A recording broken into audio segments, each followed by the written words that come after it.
Hello everyone, and welcome back to Midnight Horror. I know many of you use these videos to fall asleep, so before you drift off, I'd love it if you could leave a comment letting me know where you're listening from around the world. Also, don't forget to like and subscribe if you're enjoying the video. Story 1. It had been hours since I had left the last town, and the road ahead seemed endless, stretching out in front of me like an infinite ribbon of asphalt. The night was as quiet as it gets in the middle of nowhere, with only the sound of my truck's engine humming as I drove through the vast, empty stretch of highway. I was heading to a new job in a town a few hundred miles away, and the solitude of the journey was both peaceful and a little unsettling. There was something eerie about being so far from civilization, but I tried not to think about it as the miles ticked by. It wasn't until the engine started sputtering that my calm was broken.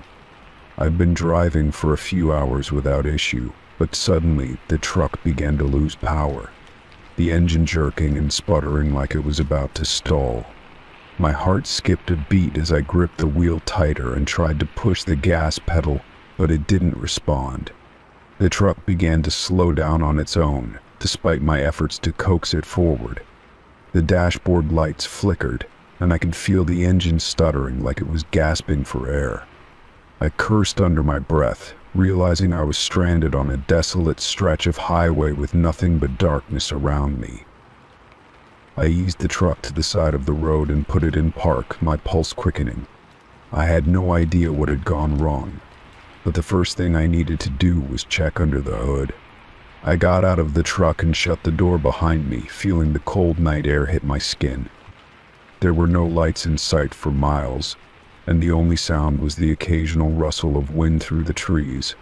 The vast emptiness was unnerving, but I had more immediate problems to worry about. I popped the hood and peered inside, trying to make sense of what had happened. The engine looked fine at first glance, nothing seemed out of place. No loose wires or signs of obvious damage. I stood there, squinting in the dim light of the truck's interior, trying to figure out what had gone wrong. It could have been a fuel issue, maybe a problem with the fuel line. But nothing seemed to explain why the truck had just stalled so suddenly. I was at a loss, wondering if I should call for roadside assistance, but the thought of waiting for help out here in the middle of nowhere didn't sit well with me. As I stood there, still pondering what to do next, I noticed something that made the hairs on the back of my neck stand up. In my rearview mirror, I saw headlights approaching from behind.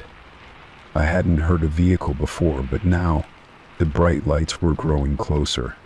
I turned toward the road, hoping to see another vehicle, maybe someone who could offer help. The truck's engine was still idling, and I was beginning to wonder if I should flag the car down when something strange happened. The truck's headlights didn't seem to get any closer. In fact, they seemed to hover in place, staying the same distance away, as if the car was driving at the exact same speed as me, but never closing the gap. I glanced back and forth between the headlights and the empty stretch of road ahead. The car was still there, its headlights glaring, but it didn't seem to move forward, no matter how much time passed. My breath caught in my throat. I was no expert, but this wasn't normal. A car that didn't overtake you on a stretch of road like this didn't make sense. I took a few cautious steps toward the truck, still watching the headlights in the rearview mirror. But there was no sign of the vehicle pulling up behind me. It just hovered there in place. I felt a strange compulsion to get back in my truck, but something held me in place, rooted to the spot. I couldn't take my eyes off the headlights, even though they didn't seem to make any sense. I kept expecting the car to pass me, to drive around the truck, but it didn't. The silence of the night seemed to grow heavier, and the headlights glowed brighter, like they were burning into my mind. I swallowed hard, my throat dry, as I stood frozen in place, staring at the lights. Then, Just as suddenly as they had appeared, the headlights flickered and went dark. The truck was gone. I blinked, almost not believing what I had just seen. In the span of a few seconds, the vehicle had disappeared into the nothingness of the highway, vanishing as if it had never been there at all. My heart raced as I quickly glanced down the road, but there was nothing. Not a single sign of another car, not even a trace of light in the distance. It was as if the headlights had never existed. I stood there for what felt like an eternity, trying to process what had just happened. Had I imagined it? Was it some kind of mirage, the result of too much time spent alone in the dark, my mind playing tricks on me? I didn't know what to think. The emptiness of the highway stretched out before me, and for a moment, I wondered if I was losing my mind. But the fact remained, the headlights had been there, and then they were gone. I didn't waste any more time trying to make sense of it. My truck still wasn't going anywhere, and I had no way of knowing if the vehicle that had appeared behind me had been real or some kind of strange illusion. I climbed back into my truck and locked the doors, my hands shaking slightly as I gripped the steering wheel. There was no cell service out here, and the only option left was to wait. I didn't feel safe standing outside, but I couldn't stay in the truck forever. A few minutes passed in silence. I had already started to tell myself that maybe it was nothing, just an odd coincidence. But then, I heard the unmistakable sound of footsteps. Slow, deliberate, coming closer to the side of my truck. My breath caught in my throat as I turned to look, but there was nothing outside. No one there. The footsteps faded, and once again, I was left in the silence of the highway. Only this time it felt much more oppressive, as if the road itself was alive and waiting for something. I sat there, watching the shadows move in the dim light of the dashboard, my mind racing. Whatever was out there, it wasn't finished with me, and I wasn't sure I was ready to find out what came next. Story 2. The moon hung high in the sky, casting a pale light over the desolate truck stop. I had been driving for hours, trying to make up some lost time on my long journey, but fatigue was creeping in. Pulling into the parking lot, I noticed how quiet everything was. The neon lights buzzed faintly, illuminating the weathered asphalt, and the distant hum of a highway was the only sound that broke the stillness.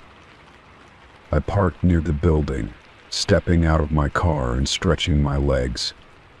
The night air was cool, with just a hint of dampness, but it felt good after being cooped up in the car for so long. The truck stop was small, with only a few dimly lit pumps and an old diner that looked like it hadn't seen a customer in years. As I made my way toward the diner's entrance, I spotted a lone truck in the far corner of the lot, its headlights still on. It seemed odd, but at this hour you couldn't really expect anything else. As I walked past the truck, I noticed something strange. The driver's side window was rolled up, but the tinted glass seemed to reflect the faint light in an unnatural way, almost like there was something or someone moving inside. I slowed my pace, feeling a shiver crawl up my spine. The truck was old, the kind you'd see on the road for decades, its paint chipped and weathered. But what unsettled me wasn't the truck itself, it was the presence of the figure inside, just beyond the windows, barely visible but enough to make my heart race. I took another step forward, trying to dismiss the uneasy feeling gnawing at me. Maybe it was just a trucker taking a break, like the dozens I had seen over the years. But then I saw the movement. It wasn't just the faint shadow I had caught earlier. This was something more deliberate. A figure was watching me, their eyes hidden behind the dark tint of the window, but I could feel their gaze on me as surely as if they had been standing right in front of me. The figure didn't blink, didn't make any attempt to hide. They simply watched, unmoving. I stopped in my tracks, my breath catching in my throat.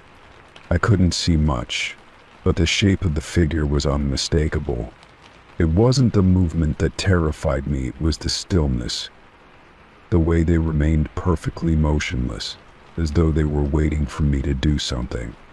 It felt wrong, like I was being drawn into something I didn't understand. I stood there for a long moment, trying to shake off the feeling that something sinister was unfolding right in front of me. The silence was deafening, and I forced myself to look away. I tried to tell myself it was just a trucker resting, but the feeling of being watched lingered in the back of my mind. I moved slowly, my steps deliberate, trying to get to the diner without drawing attention to myself. But even as I tried to distract myself, my eyes kept darting back toward the truck. The figure was still there, their presence impossible to ignore. I felt like a puppet on a string, like I was being pulled in a direction I couldn't resist. When I reached the diner's door, I hesitated for a moment, glancing back over my shoulder. The figure was still there, still watching me. I didn't know if they had been following me, or if they had been there the whole time, but something about their gaze sent a chill straight to my bones. I quickly pushed the door open and stepped inside, the bell above the door jingling softly as I entered. The diner was nearly empty, the only sounds coming from the hum of a refrigerator and the low murmur of a lone trucker sitting at the counter. The waitress, a woman with a tired look in her eyes, glanced up at me as I walked in but didn't say anything. I chose a seat near the window, my back to the door, but I couldn't shake the feeling of unease that had settled over me. Every time I looked out the window, I half expected to see the figure from the truck, standing just outside, waiting for me to leave. I ordered a cup of coffee and tried to calm my nerves, but it wasn't working. I kept looking out the window, half expecting to see the truck's headlights flick on, or the figure step out from behind the dark glass. But nothing happened. The truck remained parked in the corner, its engine silent. The diner's lights flickered overhead, casting long shadows across the checkered floor, and I tried to convince myself that it was all just my imagination running wild. But when my coffee arrived, the waitress handed it to me with a strange look in her eyes. She didn't say anything, but the way she looked at me made my skin prickle. "You okay, An?" she asked, her voice low, almost like she was afraid of saying too much. I nodded, not trusting myself to speak, but I could feel her gaze linger on me for a moment longer than necessary. She must have seen something in my face that made her nervous. I sipped the coffee slowly, trying to calm myself, but my mind kept drifting back to the truck. It was almost as if I could still feel the weight of that shadowy gaze on me, even from inside the diner. The minutes dragged by, and I tried to distract myself with the old newspaper lying on the counter. But the unease only grew. I had the distinct feeling that the figure was still out there, still watching, waiting for me to do something, anything that would give them a reason to make their move. Finally, I stood up to leave, my hands trembling slightly as I reached for my jacket. I paid the waitress and walked toward the door, my eyes darting over to the truck one last time. The figure was still inside, but now, for the first time, they had moved. Their face was pressed against the window, just barely visible through the tint, and their eyes locked onto mine. The smile was gone now, replaced by a look that was almost predatory. It sent a jolt of fear through me. I didn't waste any more time. I practically ran back to my car, my footsteps echoing in the empty parking lot. As I fumbled with my keys, I heard the sound of a truck's engine starting, and my heart skipped a beat. The truck in the corner roared to life, its headlights flashing on and casting long shadows across the lot. I didn't wait to see where it was headed. I got in my car, slammed the door shut, and drove off into the night, trying to shake the feeling that something was following me. I glanced in the rearview mirror, but the truck had already disappeared. Still, The lingering sense that I had narrowly escaped something dangerous never left me. The shadowy figure had vanished, but their gaze stayed with me long after I had left the truck stop behind. Story 3. I had been driving for hours, the road stretching out in front of me like a never-ending ribbon, the monotony of the highway beginning to wear on me. The sun had long since dipped below the horizon, leaving the world in a blanket of darkness. I was tired, really tired, and my eyes kept fluttering as I struggled to stay awake. Seeing a small, isolated rest area up ahead, I decided it was the perfect spot to pull over and catch a quick nap before continuing my journey. I parked my truck in one of the empty spots, the quiet hum of the engine slowly dying as I turned it off. The rest area was completely deserted, no other cars in sight. I figured I'd be safe here, away from the busy truck stops and the noise of other travelers. I reclined my seat, adjusted the mirrors, and closed my eyes, trying to get some much-needed rest. Within minutes, the rhythmic sound of my breathing was the only thing I could hear. When I woke up, I felt disoriented, the world around me still heavy with sleep. My eyes slowly opened, and I blinked a few times to clear the fog. It took a few moments for my mind to process what I was seeing, but once I did, my heart skipped a beat. Outside my truck, standing just a few feet away from the window, was a figure. The person was just standing there, motionless, staring directly at me. Their face was hidden in the shadows, but I could see their outline against the dim glow of the overhead lights. A cold shiver ran down my spine as I stared at the figure. I was alone. There was no reason for anyone to be out here at this hour, especially not in such an isolated place. I tried to shake the fogginess from my mind, but panic began to seep in. I honked the horn, hoping that would scare them off, but the figure didn't flinch, didn't even seem to acknowledge the sound. The only movement came from the gentle sway of the trees in the breeze and the distant hum of the highway, but everything else was unnervingly still. I waited for what felt like an eternity, my fingers trembling on the steering wheel as I watched the figure. My mind raced, trying to make sense of what was happening. Was this some kind of prank? Was someone trying to mess with me? But deep down I knew it didn't feel right. The stillness of the night was too absolute, the isolation too complete.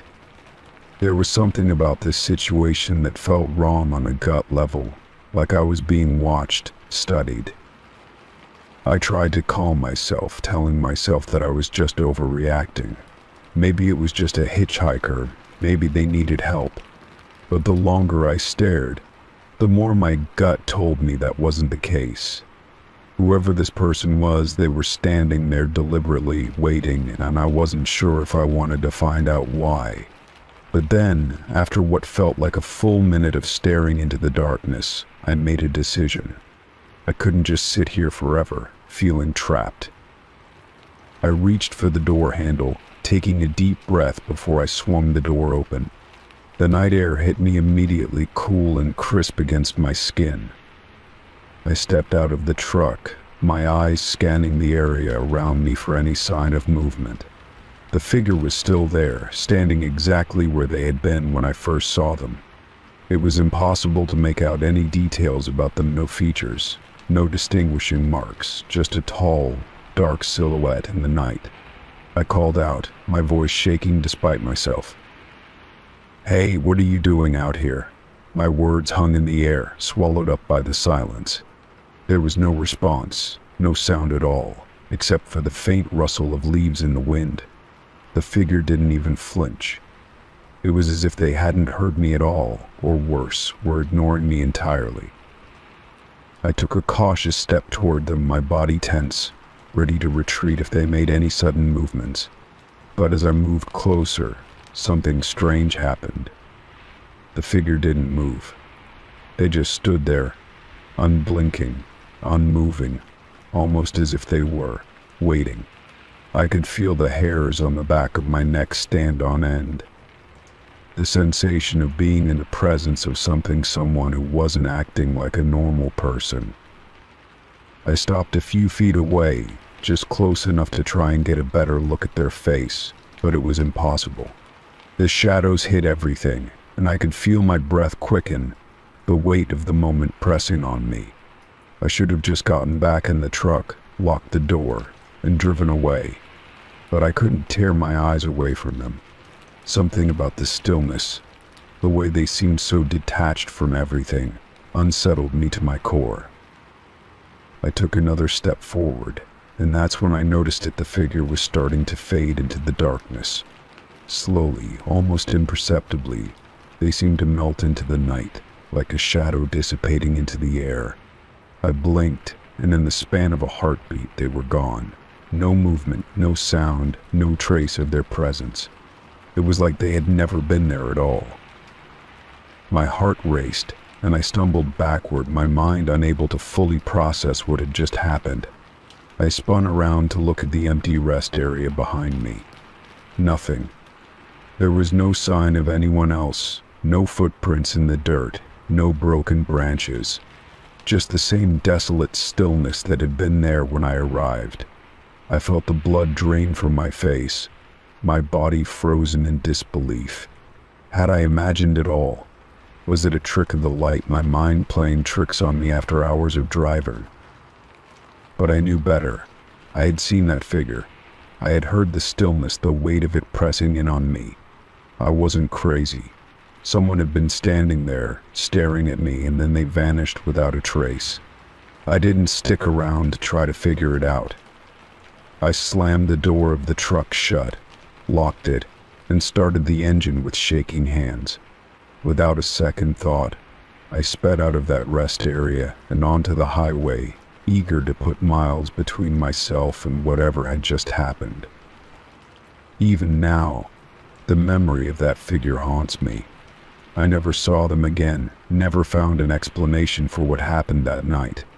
But every time I pull off to a rest area, my eyes always flicker to the darkness, half expecting to see someone standing there, watching me.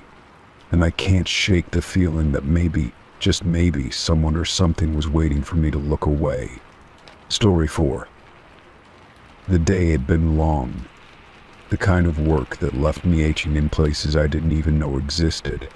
I had just finished unloading a shipment at the warehouse, and the sun was starting to dip below the horizon as I made my way back to my rig. The lot was mostly empty now, save for a few scattered trucks and forklifts.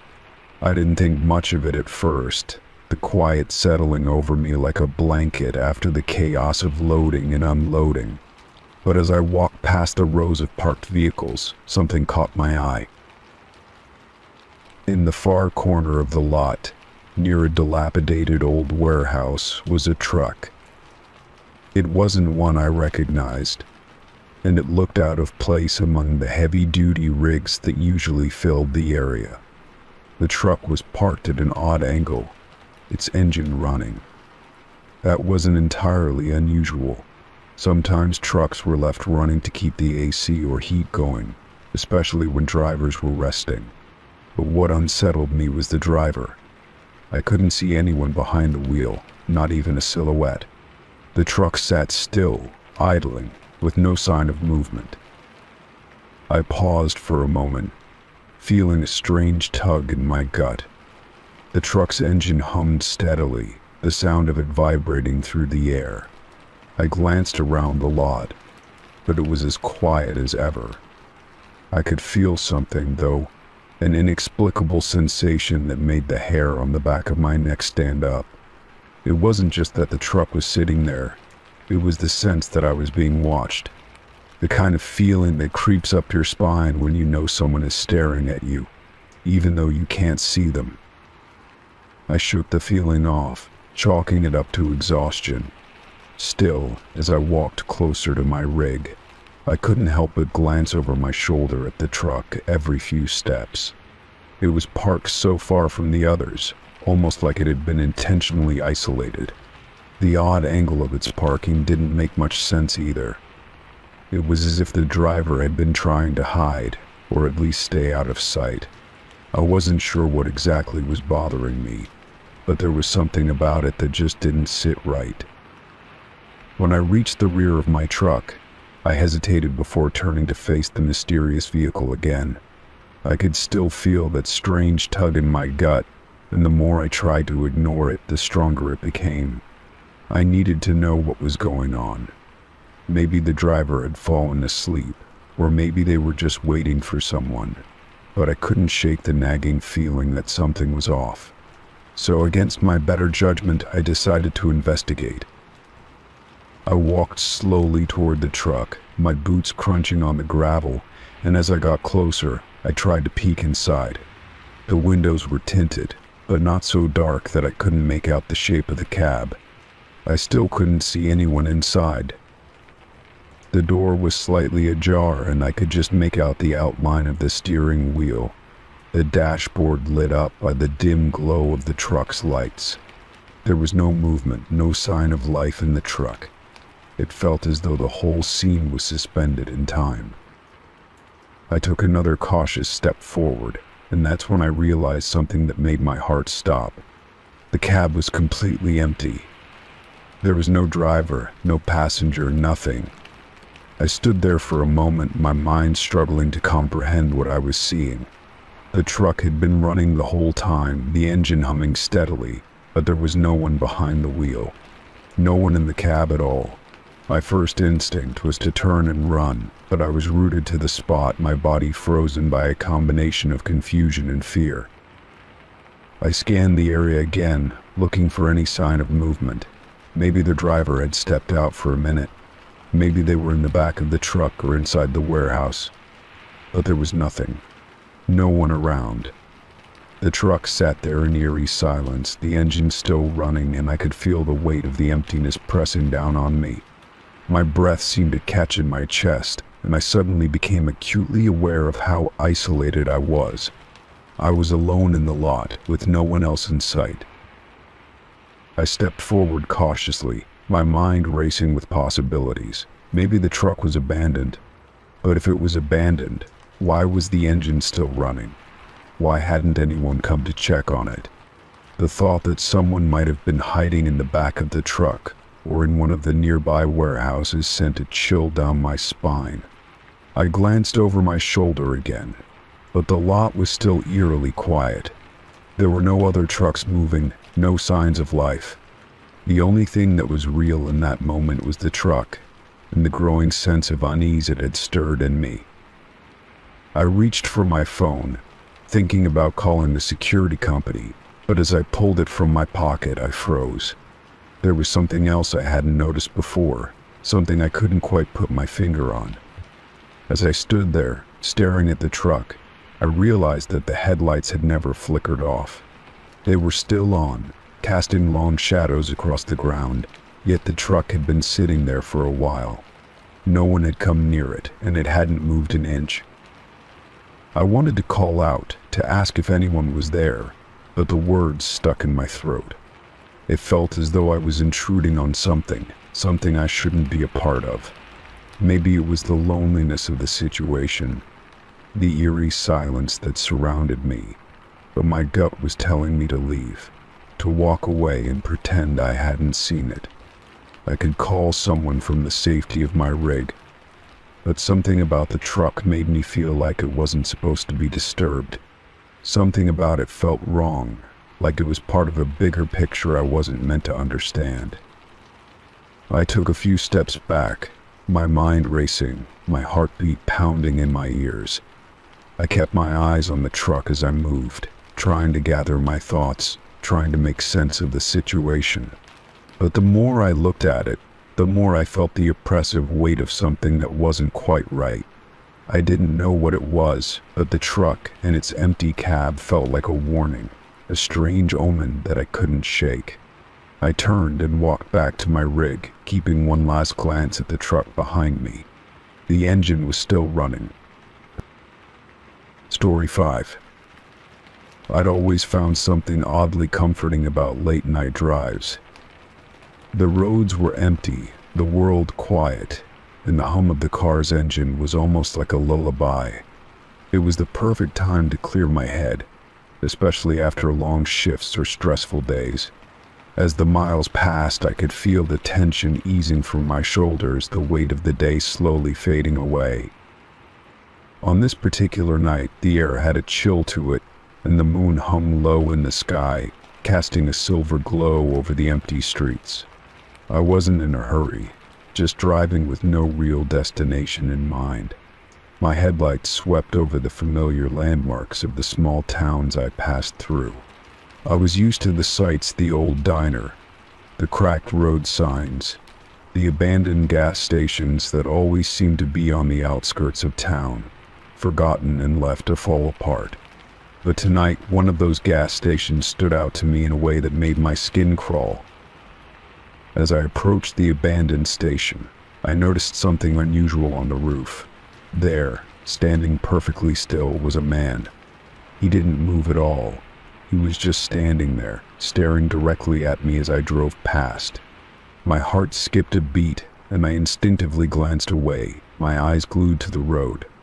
It was strange, unsettling even, and for a moment I considered slowing down to see if he was okay. But something told me not to. The hair on the back of my neck stood up, and I pressed my foot harder on the gas, eager to put some distance between myself and whatever it was I had just seen. I kept my eyes on the road, trying to shake the image of the man out of my mind, but it lingered. Who would be on the roof of a deserted gas station in the middle of the night? And why didn't he move? It didn't make sense. The more I thought about it, the more uneasy I became. I tried to convince myself it was just my imagination playing tricks, that I was tired and overthinking things, but the image of that motionless figure stuck with me. I drove for another 20 minutes, trying to push the thought out of my mind, but it refused to go away.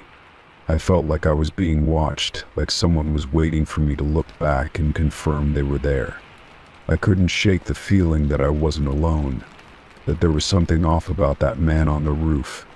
I kept glancing in my rearview mirror, half expecting to see headlights following me, or something else in the shadows that shouldn't be there. But there was nothing. The road behind me was empty, just like the one in front of me. As I made my way back toward home, I found myself approaching that same gas station again. The streetlights were flickering, casting long shadows on the pavement, and the eerie silence of the night seemed to stretch on forever. I braced myself, expecting to see that same figure on the roof, staring at me again. But when I reached the spot, the roof was empty. There was no man, no movement, just the crumbling structure of the gas station against the dark sky. My breath caught in my throat. I wasn't sure if I was relieved or even more unsettled. I slowed down as I passed the station, my eyes scanning the roof once more, just in case. But the man was gone, completely vanished. I had seen him clearly before, standing there as I sped past, and now there was nothing. My mind raced, trying to make sense of it. Had I imagined it? Had I seen someone else who was just there for a moment? A random stranger who happened to be on the roof for no reason at all? Or was something more sinister happening? I didn't want to believe that I had imagined it. The image was too vivid, too clear in my mind. The way he had just stood there, staring without moving, was something I couldn't easily shake off. My heart beat a little faster as I drove past the gas station, now certain that something wasn't right. But what could I do? It was just a man on a roof, and I had no real proof of anything strange. I tried to convince myself that I was overreacting, that it was just the quiet, the darkness, and the isolation of the late-night drive playing tricks on me. I reached home without incident, but even as I parked in my driveway, I couldn't shake the unease that had settled in my chest. It felt like something was following me, something unseen that had been lurking in the corners of the night. I tried to brush it off as just a weird experience, a random moment of paranoia, but it stayed with me, gnawing at the edges of my thoughts. As I lay in bed that night, I kept thinking about that man. Why had he been there? And why was he gone when I passed the second time? The next few nights were the same. I continued my late-night drives, always passing that same gas station. But every time I looked up at the roof, there was never anyone there. The place seemed as desolate and abandoned as it had always been.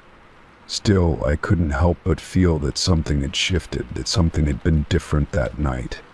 It wasn't just the sight of the man, it was the way he had stared at me, so intensely, as though he had been waiting for me to see him, to notice him. A week later, I drove by the gas station again, this time during the day. The place looked even worse in the daylight, the roof sagging and the windows boarded up. I stopped for a moment, wondering if the building had ever been anything more than a ghost of its former self. The air felt thick with history, and the emptiness of it seemed to swallow up the world around it. As I stood there, I couldn't help but glance up at the roof once more. For a brief moment, I thought I saw something movement, just at the edge of my vision. But when I looked closer, there was nothing. Just the desolate building, standing quietly in the sun, as if it had never held any secrets at all. Yet I couldn't escape the feeling that something had been there, something that didn't belong. I drove away slowly, the strange encounter still weighing on me, wondering if the man would ever return, or if I had merely glimpsed something that wasn't meant to be seen. Story 6. The road was quiet, the kind of silence that only comes with long stretches of asphalt in the middle of nowhere. I had been driving for hours, the hum of my tires on the highway almost lulling me to sleep. My stomach growled, reminding me I hadn't eaten anything since the morning. So when I saw the small diner off the exit, I decided it would be a good place to stop and stretch my legs. The diner had a classic feel, neon lights buzzing above, a few trucks parked outside, and the smell of coffee and greasy food hanging in the air. Inside, there were a couple of truckers sitting at the counter, nursing mugs of coffee and chatting quietly. The place had that peaceful, worn-down charm of a spot that saw more lonely travelers than regulars. I slid into one of the empty booths, glad to be out of the car for a while. The waitress, a woman with tired eyes but a friendly smile, came over quickly to take my order. I was about to ask for a burger when I noticed one of the truckers across the room looking at me. At first, I thought it was nothing, just someone lost in thought or maybe checking out the newcomer. But his gaze lingered, and there was something unsettling about the way he stared at me. I shifted uncomfortably in my seat, trying to shake the feeling that something wasn't quite right. He didn't look like anything special, just your average trucker, rough around the edges, worn jeans, and a flannel shirt that had seen better days. But there was an intensity in his eyes, like he was trying to read me, like he knew something I didn't. I tried to ignore it, focusing instead on the menu, but every time I glanced up, he was still staring. His eyes were fixed on me, almost too fixed, and it started to make my skin crawl. I tried to shake it off. It wasn't like I hadn't been stared at before. People get curious about travelers passing through small towns, but the way he was watching me felt different. It wasn't just curiosity. It was as if he was waiting for me to do something, to make a move. I could feel his gaze even when I wasn't looking directly at him, and it started to make me uneasy. I focused on the meal in front of me, hoping he would lose interest. As I ate, I couldn't help but feel his presence, like a shadow looming over me. I wasn't used to being the center of attention in places like this, and his stare made everything feel off balance. I glanced up once again, and this time he wasn't looking at me. He was staring down into his coffee mug, his brow furrowed as if he were deep in thought. I took a breath and looked around the diner, trying to calm my nerves. When I finished my meal and stood to pay, I felt a chill run down my spine. The trucker who had been staring at me was suddenly standing too, He wasn't at the counter anymore. He was now right behind me, close enough that I could feel the heat of his body. I turned to face him, my heart starting to race as he stepped forward. His face was no longer neutral. There was a sense of urgency in his eyes now, a kind of quiet desperation. "You need to get out of here," he said, his voice low but insistent. His words sent a shiver through me, and I took a step back, confused. "What?" I asked, trying to process what he was saying. He glanced around the diner as if making sure no one was listening, then leaned in closer. "I don't stop in the next town," he warned, his voice trembling slightly. "Trust me. Just keep driving." I opened my mouth to ask why, but he held up a hand, cutting me off. "I can't explain it," he said quickly, his eyes darting nervously to the door. "But something's not right there. You don't want to be caught up in it. Just keep driving." There was something desperate in his voice, something that made my stomach churn. I could tell he wasn't joking. His words carried a weight that felt heavier than any normal advice. I wanted to ask him more. Why shouldn't I stop? What was going on in that town? But before I could say anything, he turned and walked toward the door, as if his warning had been given, and he had nothing else to say. The door opened with a creak, and he stepped outside into the night, leaving me standing there, unsure of what just happened. I looked over at the waitress, who was wiping down a table, but she didn't seem to notice the exchange. I stood there for a moment, frozen, my mind racing. What did he mean by that? Why would he tell me not to stop in the next town? I wasn't sure what to think. It could have just been some odd piece of advice, something a paranoid trucker might say to a stranger on the road. But the look in his eyes, the urgency in his voice, there was something about it that made me hesitate. I glanced at the clock. It was late, and I had been planning to stay on the road for a while longer before finding a place to crash. I stepped outside into the cool night air, trying to shake off the feeling of unease that had settled into my bones. The diner's neon sign flickered in the distance, casting an eerie glow over the empty parking lot. My car was parked in front, the headlights casting long shadows. I hesitated for a moment, my hand resting on the door handle. Should I keep driving, like the trucker suggested? Or should I stop in the next town, just to see what was so strange about it? Against my better judgment, I slid into the driver's seat and started the engine. The thought of continuing to drive felt strange, but I couldn't shake the feeling that I was being warned for a reason. I couldn't explain it, but something told me to follow the trucker's advice. The road stretched out before me, empty and quiet, but the further I went, the more I couldn't shake the nagging feeling that I was making a mistake by ignoring his warning. I tried to push the thoughts out of my head, but they lingered, whispering to me in the dark. As I drove, I couldn't help but wonder what was waiting for me in that next town, and why had the trucker been so insistent that I keep going. Story 7. The fog was thick that night, rolling in like a heavy blanket as I drove through the winding mountain pass. The headlights barely pierced the mist ahead of me, and the world felt smaller, muffled by the haze. I had made this drive many times before, but tonight something felt different. The air was still and oppressive, and I couldn't shake the feeling that I was being watched, though I couldn't explain why.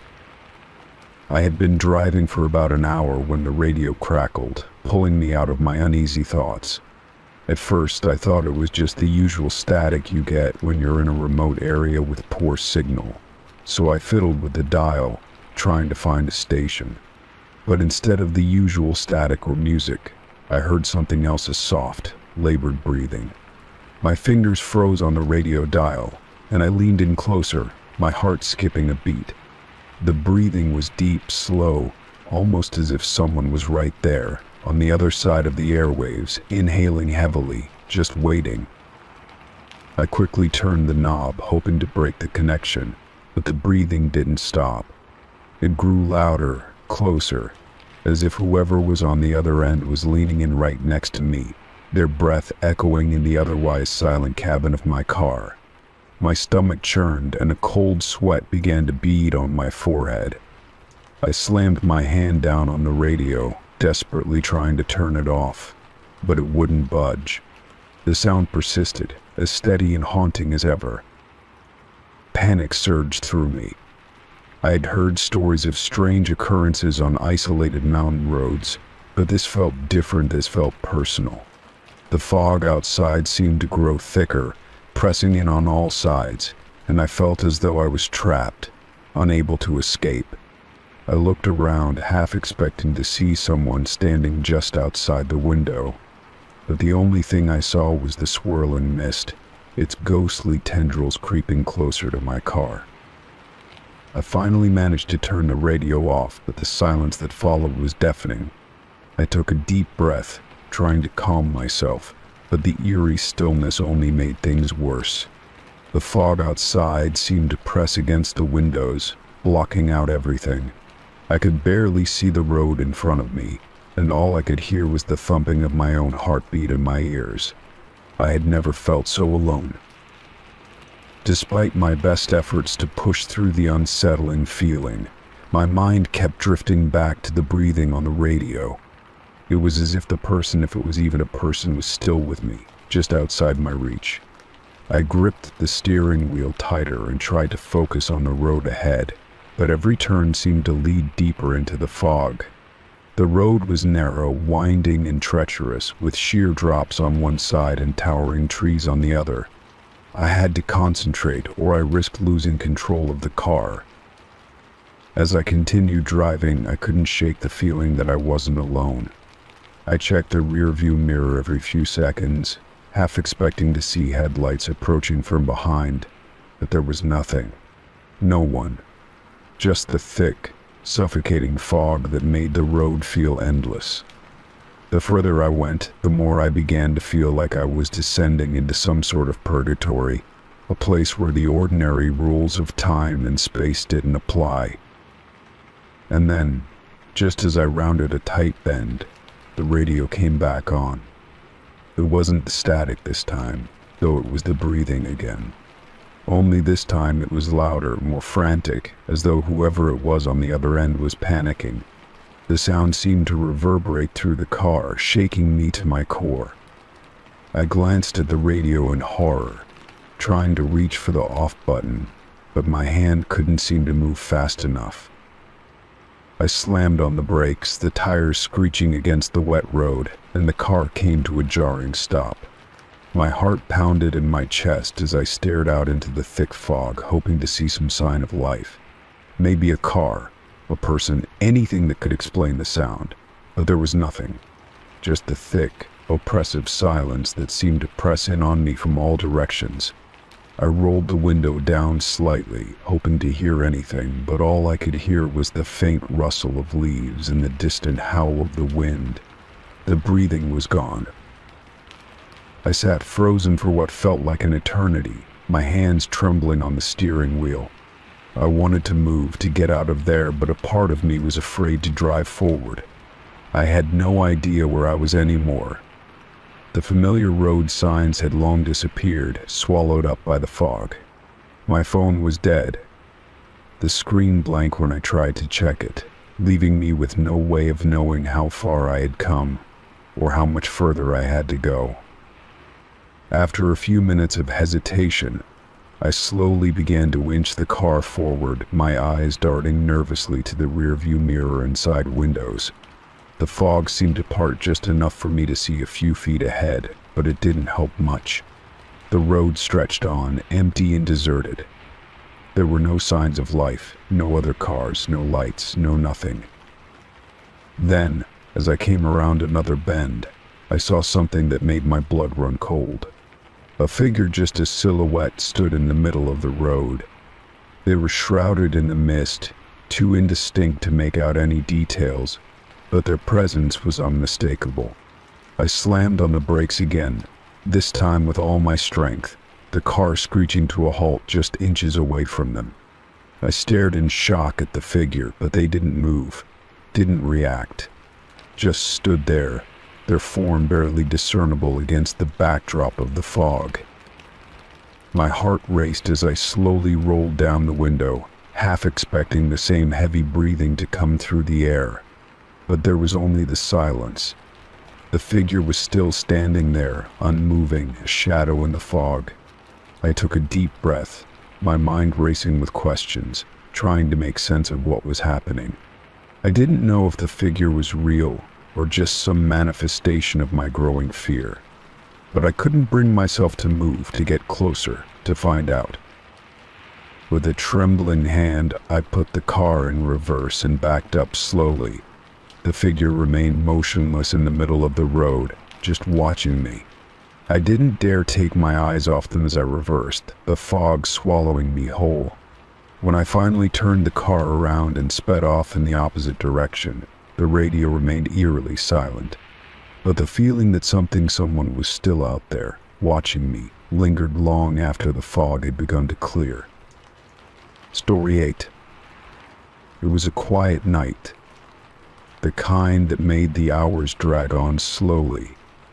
I had just finished unloading a full load of goods at a warehouse on the outskirts of town. The air was thick with the smell of diesel and cold concrete, and the only sound was the hum of the warehouse lights overhead. The city was a few miles away, and this part of town was desolate at this hour, making it a peaceful place to get work done. Or at least, that's what I thought as I carried box after box from the back of my truck. As I worked, I couldn't shake the feeling that someone was watching me. The hair on the back of my neck stood up as I glanced over my shoulder. Just beyond the edge of the loading dock, a truck sat parked, its headlights dimmed but still faintly glowing in the night. I didn't think much of it at first. After all, warehouses are often used by various people at all hours, and it was possible someone else was working late too. But then I noticed the driver. He was sitting in the cab staring straight at me. His face was obscured by the darkness inside the truck, but his eyes were fixed on me with an intensity that made my skin crawl. I tried to ignore it, focusing on getting the job done, but I couldn't help stealing glances every so often. The longer I worked, the more his presence started to unsettle me. There was something about the way he just sat there, motionless, watching my every move. I figured it was just my imagination playing tricks on me. Maybe the guy was waiting for something, maybe he was just tired or bored. But the feeling of being watched didn't subside. I couldn't shake the sense that the truck and its driver were waiting for something, or perhaps for me to do something. Still, I pushed the unease to the back of my mind and focused on my work, determined to finish quickly and leave. As I began loading the last few boxes into the warehouse, I glanced over at the truck once again. This time the driver was gone. The truck was empty, and there was no sign of the person who had been watching me so intently just moments before. It struck me as odd. Had he left so suddenly, or had I just not noticed when he got out? I stood there for a moment, squinting into the darkness, trying to make sense of it. But I didn't see anything out of the ordinary. The night was still, the only sounds being the occasional rustle of leaves in the wind. I finished unloading the rest of the goods, trying to shake off the unsettling feeling. It wasn't uncommon for strange things to happen at night, especially in quiet places like this. But just as I was about to climb into my truck and head home, I saw something unusual. A piece of paper fluttered in the wind, caught under the windshield wiper of my truck. It was too odd to ignore, and my curiosity got the better of me. I walked over and reached for the note. My fingers trembled slightly as I pulled the paper free from the wiper. It was a plain, folded sheet of paper, nothing fancy. But as I unfolded it, I felt a cold shiver run down my spine. Written in a hurried, almost messy handwriting, the note simply read, "You're not alone." The words were sharp, as if the person who wrote them had something urgent to convey. I stood there in the empty lot, the note hanging in my hands like a warning I wasn't ready to face. The hairs on the back of my neck stood up again, and I felt a sudden, overwhelming sense of dread. The note was too specific, too personal, and I had no idea who could have left it. I glanced around quickly, scanning the empty lot, but the truck was nowhere to be seen. It was just me in the darkness now. I couldn't help but feel like I was being watched once more, but when I looked around, there was no one in sight. I quickly folded the note and stuffed it into my pocket, my mind racing. Who had written it?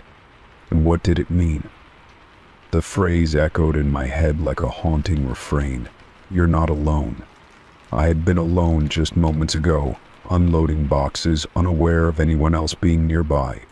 But now, in the silence of the lot, it felt as if something was lurking just beyond my reach. I got into my truck and started the engine, trying to push the fear aside. But the unease didn't fade. My hands gripped the steering wheel tighter than necessary as I backed out of the parking spot and made my way down the dimly lit road. The streets were empty, and the night felt like it was closing in around me.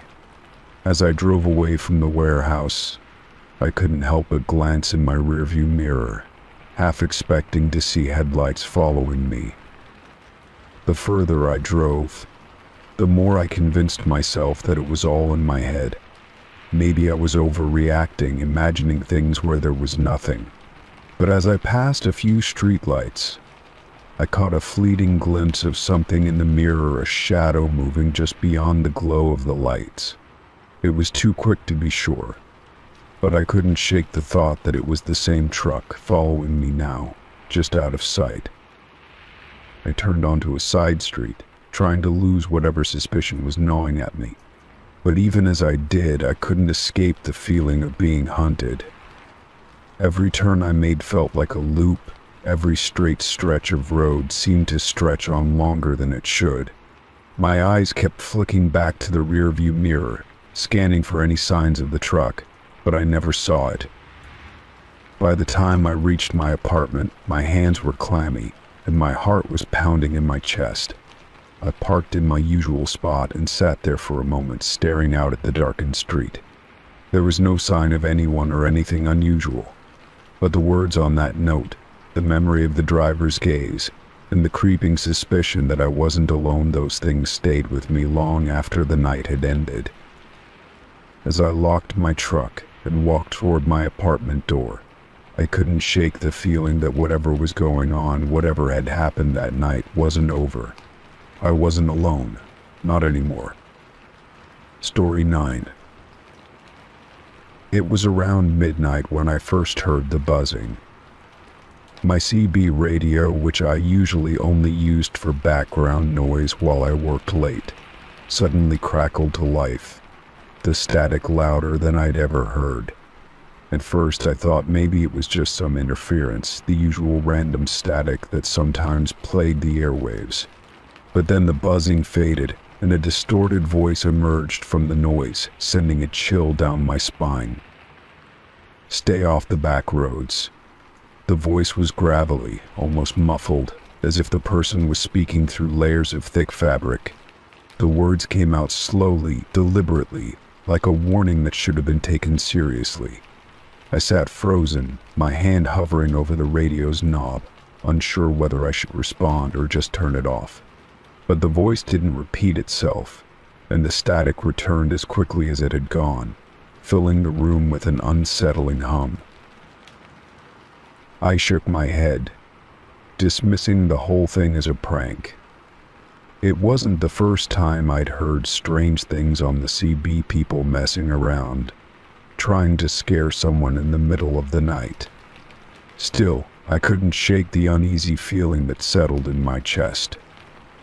The message felt too specific, too purposeful for it to just be a random joke. But I didn't dwell on it for long. I turned the radio off and went to bed, trying to forget about it. The next morning, the unease lingered as I brewed my coffee, still half dazed from the night before. I sat down in front of the TV, absent-mindedly flipping through the channels as I waited for the day to begin. That's when the news report caught my attention. The anchor's voice was calm, but the story she was telling was anything but. She was describing a trucker, a man who had been found dead along the very same back road I had been hearing about on the CB. The report mentioned how his truck had been discovered late the night before, parked off the road, with no sign of a struggle. The authorities had no explanation for what happened to him. They simply knew that he was dead, alone, on a stretch of road known for being isolated and desolate. I froze, my coffee cup halfway to my lips, as the realization hit me like a punch to the gut. The back road, the one the voice on the CB had warned me about. The one I had heard about only hours earlier. I felt my throat go dry. The coincidence seemed too strange to be just that, a coincidence. My mind raced as I replayed the words in my head. The voice on the CB repeating in a loop, "Stay off the back roads." How could someone have known? How could they have warned me in such a cryptic way? Unless they had known something I didn't. I tried to push the thought out of my head. It was just a freak occurrence, I told myself. A trucker's death had nothing to do with me. But the more I thought about it, the more unsettling it became. There was a pattern here, a connection I couldn't ignore. I kept seeing the face of the trucker in my mind, his image on the news, and the road he died on. The back roads were always quiet, lonely places perfect for something bad to happen and go unnoticed. I had the voice on the CB been warning me about something I couldn't see, about a danger I didn't understand. That night, I couldn't shake the feeling that I had to know more. I had to find out what happened to the trucker, and whether it had anything to do with the strange warning I had received. I called the local police station, asking if they had more information, but they wouldn't tell me much. The officer on the other end was polite but curt, simply saying that the investigation was ongoing and that they had no leads to follow. He told me that the back roads were often used by truckers as shortcuts, and it wasn't unusual for them to pull off for a rest. It wasn't much, but it gave me the tiniest sliver of information to work with. I decided to drive out to the back road myself. Something inside me urged me to go, as if the answer to the mystery was out there waiting for me. It felt crazy, but I needed closure. If only to quiet the nagging feeling in my gut that something wasn't right. When I arrived at the back road, it was just as desolate and eerie as I had imagined. The road stretched out before me, barely lit by the weak glow of the streetlights scattered far apart.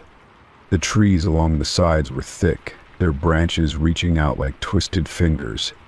There was no sign of life, no cars, no people, just the empty road, stretching endlessly in both directions. I drove slowly, my eyes scanning the area for any clue, any sign that might explain the trucker's death. My headlights barely cut through the darkness, and the whole place felt suffocating. My palms were clammy on the steering wheel, my senses on high alert. It was as though the road itself was trying to push me away, warning me to turn back, just like the voice on the CB had done. As I drove further down the road, I came across a small, overgrown patch where I could tell the trucker's vehicle had likely been found. There was nothing here now but a few tire marks, barely visible in the grass. But something about the area felt wrong, like a presence I couldn't see was hovering just out of view. The hairs on the back of my neck stood up, and I suddenly felt like I wasn't alone. I had almost convinced myself to leave when I heard it, soft at first, but unmistakable. The same static hum that had filled my CB radio. I quickly grabbed the radio, my heart pounding. The static built, and then, just as before, the distorted voice broke through. "Stay off the back roads," it said again, this time clearer, more urgent. I froze, my breath catching in my throat. The voice was coming through the radio, but it wasn't a prank. It wasn't random. It was a warning that someone or something was trying to stop me from being there. I couldn't explain it, but I knew deep down that I had to get out of there. I didn't need to hear the voice again. I didn't need to see anything more. With my hands shaking, I turned the car around and sped back toward the main road, the words echoing in my mind. Stay off the back roads.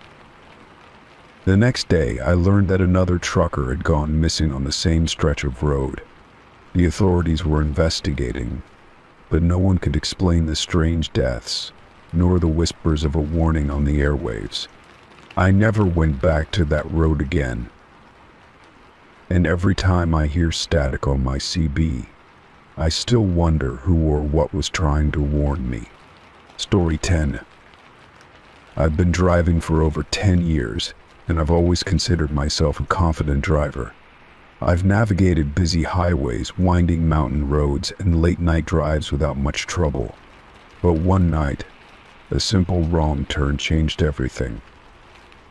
That night, I found myself on an unfamiliar road, and what started as a minor inconvenience quickly became the most terrifying experience of my life. The road was poorly lit, with dense trees lining both sides. The narrow pavement twisted and turned, making it hard to see what was ahead. I had been trying to get back to the main highway after missing an exit, but my GPS kept losing signal. Frustrated, I decided to keep driving, hoping the road would eventually lead me somewhere familiar. It was then that I noticed headlights behind me. At first, I thought nothing of it. It wasn't unusual for another car to be on the road, even this late at night. But as the car got closer, I realized it wasn't just following me, it was tailgating me. The headlights were blinding in my rearview mirror, and I felt my pulse quicken. I tried to stay calm and focus on the road. Maybe the driver was in a hurry or impatient. I signaled and moved slightly to the side, hoping they would pass me. Instead, the car stayed right behind me, matching my every move. That's when the flashing began. The driver started turning their high beams on and off, the bursts of light illuminating my car's interior. Unease crept into my chest as I tried to figure out what to do. I checked my phone again, but there was still no signal. The road stretched endlessly ahead, with no signs of civilization in sight. I decided to speed up, thinking I could create some distance between us. The engine roared as I pressed down on the accelerator, but the car behind me matched my speed effortlessly. The flashing headlights became more aggressive, almost rhythmic, like a warning. I glanced in the rearview mirror and could just make out the silhouette of the driver. My mind raced with possibilities. Were they trying to warn me about something wrong with my car? Or was this something far more sinister? I couldn't shake the feeling that I was being hunted. The road grew darker, the trees on either side forming a tunnel that seemed closing around me. I kept my hands tight on the wheel, my knuckles white. I thought about pulling over, but the idea of stopping on this desolate road with that car behind me sent chills down my spine. I couldn't take the risk. As I approached a sharp curve, I took it faster than I should have, hoping to gain some ground. My tires screeched against the pavement, and for a moment, I thought I might lose control. The car behind me followed without hesitation, its headlights unwavering. My heart pounded as I realized I couldn't shake them. Up ahead, I spotted a narrow dirt road branching off to the right. It was barely visible in the darkness, but it was my only chance. Without thinking, I turned sharply onto it, my car bouncing as it hit the uneven surface. I killed my headlights and drove as far as I could before pulling off to the side and cutting the engine. My breath came in short, shallow gasps as I sat in silence, hoping I hadn't been seen. The seconds felt like hours as I waited, straining to hear any sound. My hands trembled as I gripped the steering wheel, my ears tuned to every creak and rustle outside. Then I heard the low hum of an engine. The car had followed me onto the dirt road. Its headlights swept across the trees, searching, probing. I ducked down, my heart hammering so loudly I was sure it would give me away. The car slowed, its tires crunching over gravel. I held my breath, every muscle in my body tense. The headlights moved closer, then stopped just ahead of where I had parked. For a moment I thought the driver might get out. But then, after what felt like an eternity, the car slowly turned around and drove back the way it had come. I stayed frozen in place, too scared to move. Even after the sound of the engine faded, I waited, afraid they might return. Finally, I worked up the courage to start my car again. I kept my headlights off and drove slowly back to the main road, my hands shaking on the wheel. I didn't dare check my rearview mirror until I was certain I was alone. When I eventually found my way back to a more familiar area, I pulled into the first gas station I saw. Under the harsh fluorescent lights, I felt a small measure of safety. I sat in my car for a long time, trying to calm down. My mind replayed every moment, every decision, wondering if I had done the right thing. Who was that driver? What did they want? I knew I would never get the answers, but the questions lingered. That night changed the way I drive. I've always been cautious, but now I'm hyper-aware of my surroundings. I avoid unfamiliar roads at night whenever possible and make sure my phone is fully charged before any trip. The memory of those flashing headlights and the relentless pursuit stays with me, a reminder of how quickly things can take a terrifying turn. To this day, I don't know what would have happened if I hadn't taken that dirt road. The thought sends shivers down my spine. All I know is that I was lucky to get away, and I'll never forget the night I took that wrong turn. Story 11. I was about 30 miles outside of a small town, driving down a desolate stretch of road. The sun had long set, and the only light came from my headlights cutting through the darkness. The road was empty, with no signs of other vehicles or buildings for miles. The quiet was both calming and unsettling, but I was focused on getting to my destination. Out of nowhere, a pair of headlights appeared in my rearview mirror. A truck came up fast behind me, closing the gap between us in seconds. At first, I thought it was just another late-night traveler, but as it drew closer, I realized something was off. The truck was tailgating me so closely that I could barely see its front bumper. I tapped the brakes lightly to signal that they were too close, but the truck didn't back off. Instead, it stayed right on my bumper, its bright headlights flooding my car's interior. My heart started to race as I gripped the steering wheel tighter. I sped up, hoping to create some distance, but the truck matched my speed, refusing to fall back. I decided to pull over to let it pass, thinking the driver might be impatient or in a hurry. I slowed down and moved to the side of the road, my tires crunching against the gravel shoulder. But the truck didn't pass. It stopped too, just a few feet behind me, its engine idling loudly in the still night. A chill ran down my spine as I sat there, unsure of what to do next. The truck's headlights glared into my rearview mirror, making it impossible to see the driver. My instincts screamed at me to get out of there, so I eased back onto the road and picked up speed. To my dismay, the truck followed, maintaining the same unnervingly close distance. I tried everything to lose it. I sped up, slowed down, and even took a few sharp turns down side roads. But no matter what I did, the truck stayed with me, its presence like a predator stalking its prey. My pulse pounded in my ears as I began to realize this wasn't just some coincidence. Whoever was driving the truck was intentionally following me. The road ahead stretched on endlessly, flanked by dense woods on either side. There were no gas stations, no houses, and no other cars in sight. I felt completely isolated, trapped in a game I didn't understand. My phone had no signal, leaving me with no way to call for help. Panic began to creep in as I scanned the road for any sign of an escape. I noticed a faint glow of lights in the distance, and relief washed over me. It looked like a rest stop or a small gas station, and I decided to head straight for it. If I could get to a populated area, maybe the truck would back off. My foot pressed harder on the accelerator as I raced toward the lights. As I neared the rest stop, the truck suddenly swerved into the opposite lane and accelerated past me. My heart leaped as I watched it speed ahead, its taillights disappearing into the darkness.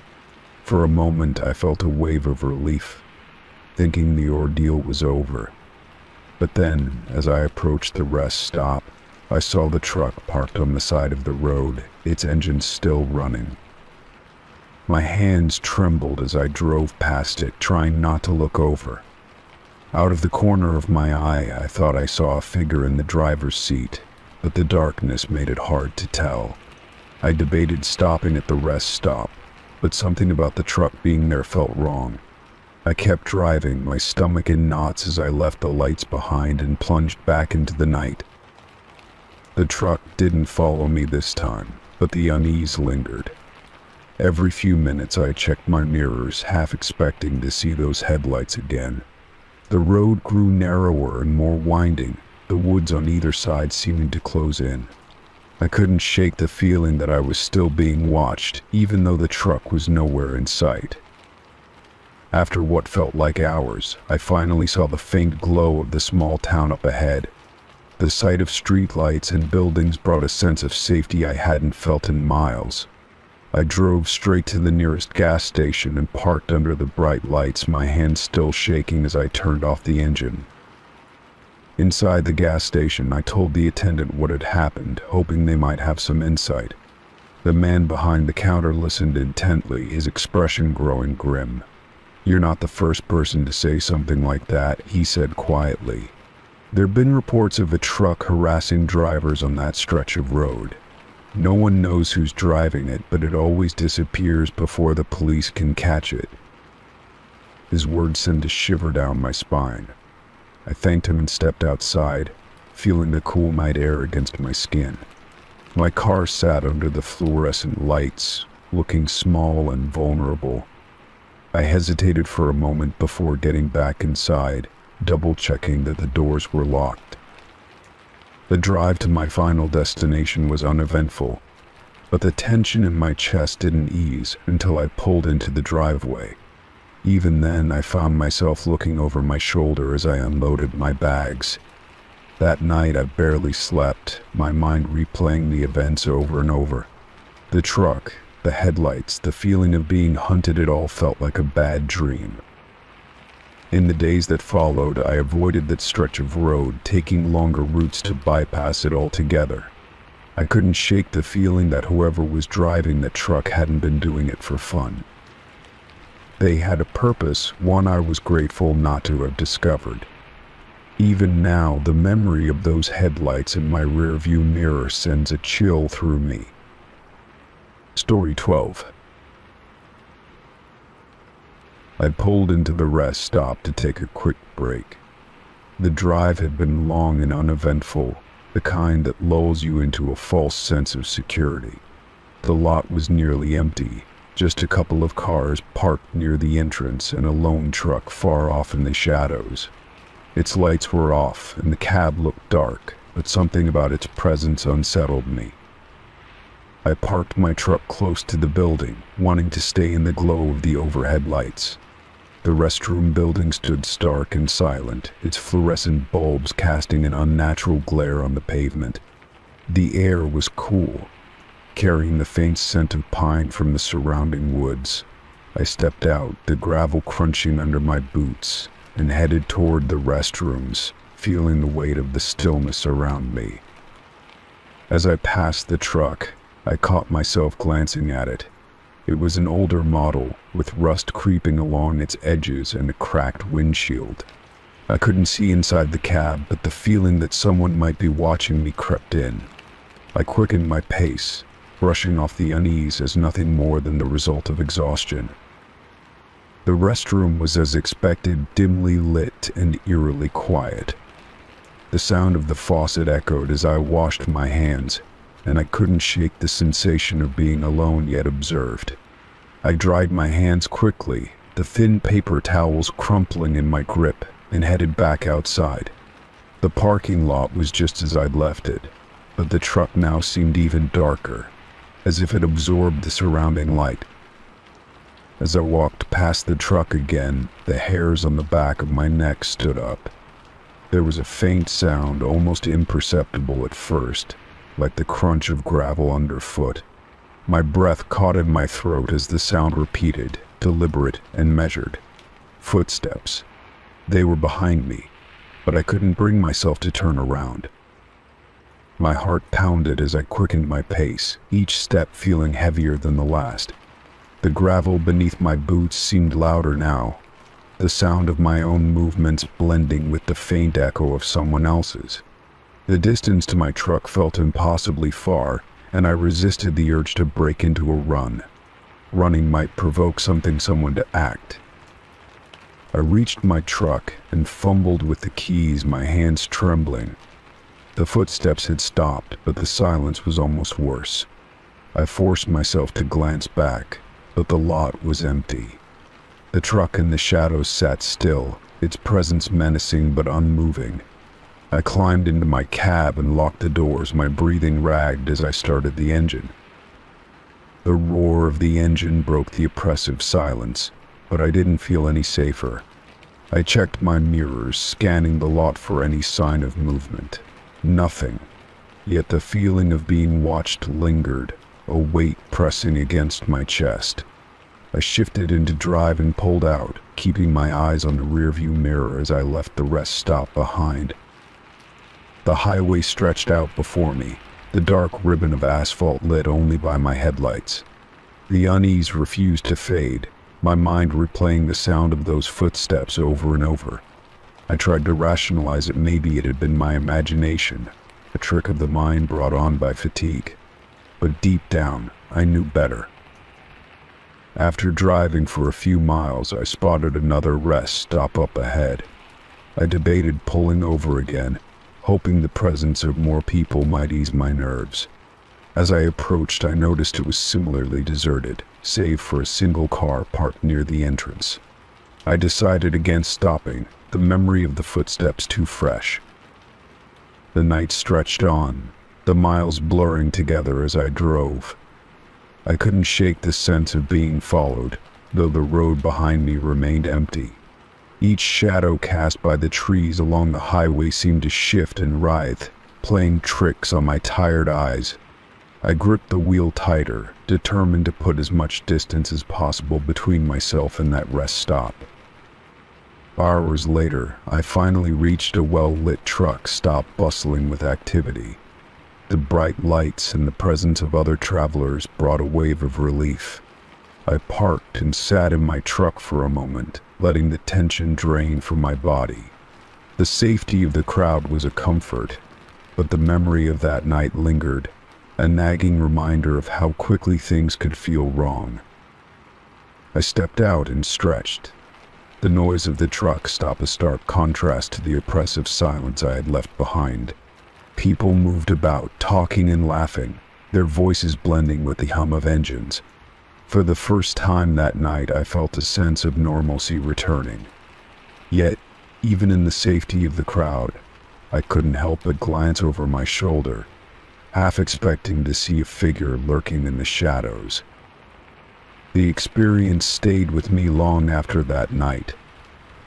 Every time I passed a rest stop on a late-night drive, I felt a flicker of unease. The sound of footsteps, the dark truck in the shadows, and the overwhelming sense of being watched became etched in my memory. It was a reminder that even the most ordinary places could hold something unsettling just beneath the surface. To this day, I avoid rest stops late at night. The thought of stepping out into the quiet, with only the faint hue of fluorescent lights and the vast emptiness around me, is enough to send a chill down my spine. I stick to truck stops in well-lit areas, places where the presence of others feels like a shield against the unknown. But every now and then, when the road is dark and silent, I'll catch myself glancing in the rearview mirror, half expecting to see something I can't explain. Story 13. After a long day on the road, I decided to pull off at a quiet truck stop. The sun had just dipped below the horizon, leaving a hazy glow over the landscape. There was only one other truck parked there, its engine idling softly in the stillness. The driver sat in his rig, a silhouette behind the wheel, motionless except for the faint glow of a cigarette in his hand. I parked a few spaces away and stepped out, stretching my stiff legs. The air was cool, carrying the faint scent of diesel and dry grass. The truck stop was simple, just a small building with a flickering neon sign advertising coffee and snacks. The driver in the other truck didn't acknowledge me, his gaze fixed somewhere distant as I walked past his rig. Inside, the truck stop was eerily quiet, the only sound coming from an old radio playing soft country music. The cashier was an older man who barely glanced up from his newspaper. I grabbed a cup of coffee from the self-serve machine, the bitter aroma filling the small space.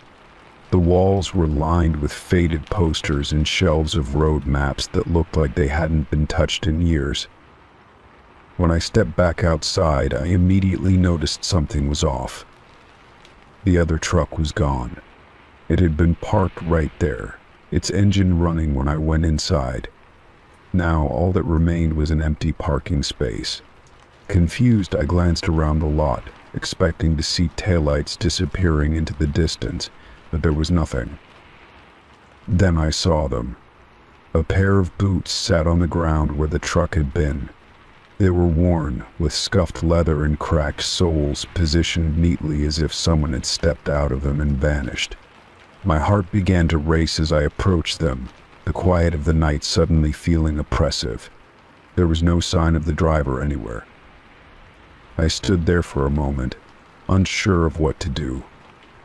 The boots looked old, the kind you'd expect a seasoned trucker to wear. They were pointed toward the building, as if the man had been walking toward the truck stop but never made it inside. The silence around me seemed heavier now, the distant hum of the highway barely audible. My eyes scanned the area, searching for any movement. The truck stop's lights cast long shadows across the lot, and every flicker made me jump. I called out, my voice shaky, but there was no response. It felt like the world had swallowed the driver whole, leaving behind only his boots as a bizarre clue. I went back inside, hoping the cashier might have seen something. He looked up as I approached the counter, his expression as unreadable as before. I asked if he'd noticed the truck leaving or the driver coming in. He frowned, setting down his newspaper, and said he hadn't seen anyone but me all evening. His answer sent a chill down my spine. Determined to figure out what was going on, I stepped back outside and walked around the lot. The ground was hard-packed dirt, and I couldn't see any fresh footprints. It was as if the driver had disappeared without a trace. The boots remained exactly where they had been, untouched and oddly menacing in their stillness. The unease I felt grew stronger as the minutes ticked by. I thought about leaving, but curiosity kept me rooted in place.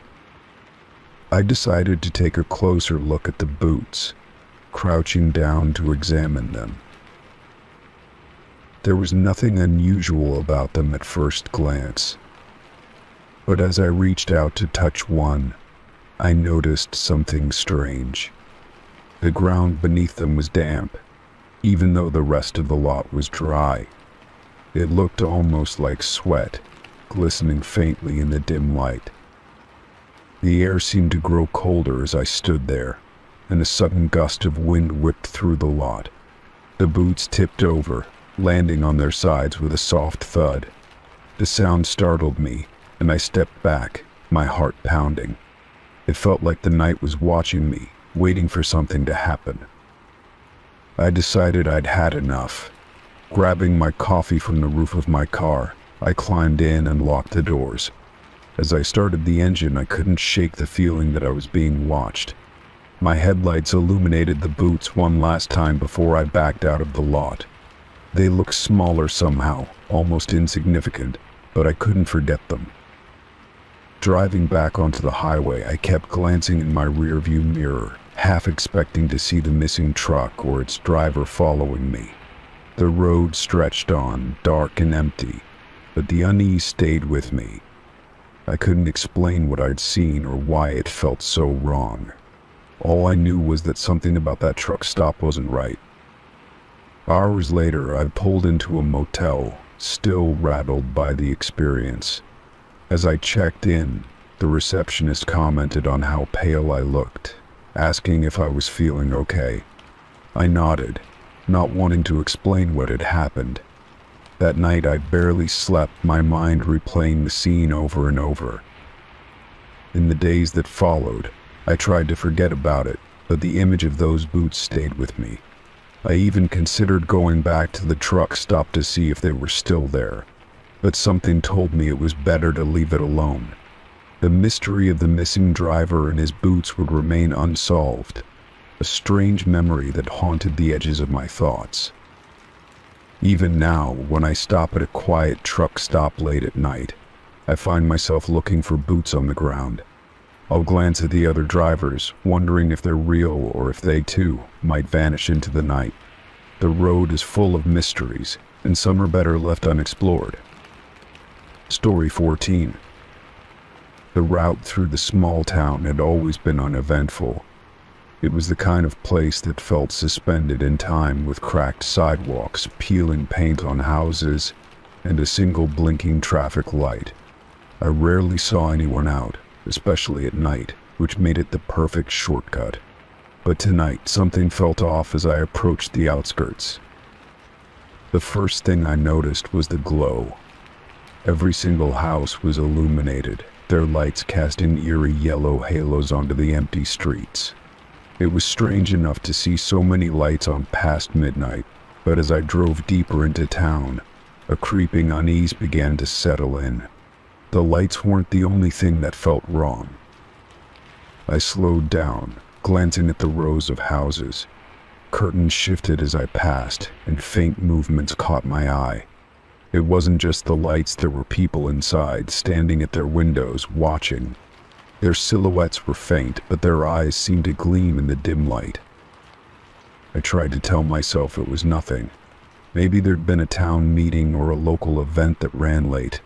Still, I couldn't shake the feeling that the eyes weren't just curious. They were unblinking, tracking me with a precision that made my stomach knot. My car crawled forward, the engine's hum the only sound breaking the oppressive silence. Normally I would have had the radio on, but tonight I hadn't bothered. Now I regretted it. The quiet made the town feel alive, like it was holding its breath, waiting for something to happen. At one house, I thought I saw someone step closer to the window.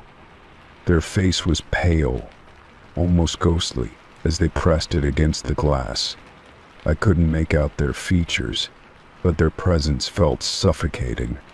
My hands tightened on the wheel, and I forced myself to look away. The road curved sharply near the center of town, leading past an old church and a row of abandoned shops. Even here, the lights were blazing. The church's stained glass windows glowed like fiery eyes, and the storefronts were alive with fluorescent light. Yet no one was outside. The further I drove, the more surreal it became. It felt like the town itself was aware of me, like every light and every set of eyes was a warning. I thought about turning around, but the idea of driving past those houses again made my skin crawl. My foot pressed harder on the gas. I didn't want to speed, but I needed to get out of there. The end of town wasn't far now, just a few more blocks. I kept my eyes on the road, trying to ignore the movement in my peripheral vision. As I neared the last stretch, something caught my attention. A single house, larger than the rest, stood at the edge of the town. Unlike the others, its windows were dark, its porch light flickering weakly. For a moment I felt relief finally, something normal. But as I passed, the front door creaked open. I didn't see who or what opened it, but the sound was unmistakable. My pulse quickened, and I pressed harder on the accelerator. The urge to get away was overwhelming now. The lights in my rearview mirror seemed to follow me, growing brighter as I sped toward the highway. I told myself I was imagining things, that it was just the adrenaline messing with my head. Still, I didn't look back for long. When I finally reached the main road, I exhaled shakily. The oppressive feeling lifted slightly, but my mind raced with questions. What had I just seen? Why was the town so alive tonight? I glanced at the clock on my dashboard. It was nearly 1 a.m., but the events of the last 10 minutes made it feel much later. I couldn't shake the image of those eyes, the way they had followed me, unblinking and cold. The rest of the drive home was uneventful, but the tension in my chest didn't ease. Even when I pulled into my driveway, the thought of those glowing windows lingered. I locked my car, double-checked the door, and turned on every light in my house. That night, sleep didn't come easily. Every creak of the house, every rustle of the wind outside, made me sit up and listen. I kept imagining those eyes, watching, waiting. By morning, I told myself it had been nothing, just a strange night in a strange town. But the next time I took that route, I noticed something different. The town was completely dark. No lights, no signs of life. It was as if it had been abandoned overnight.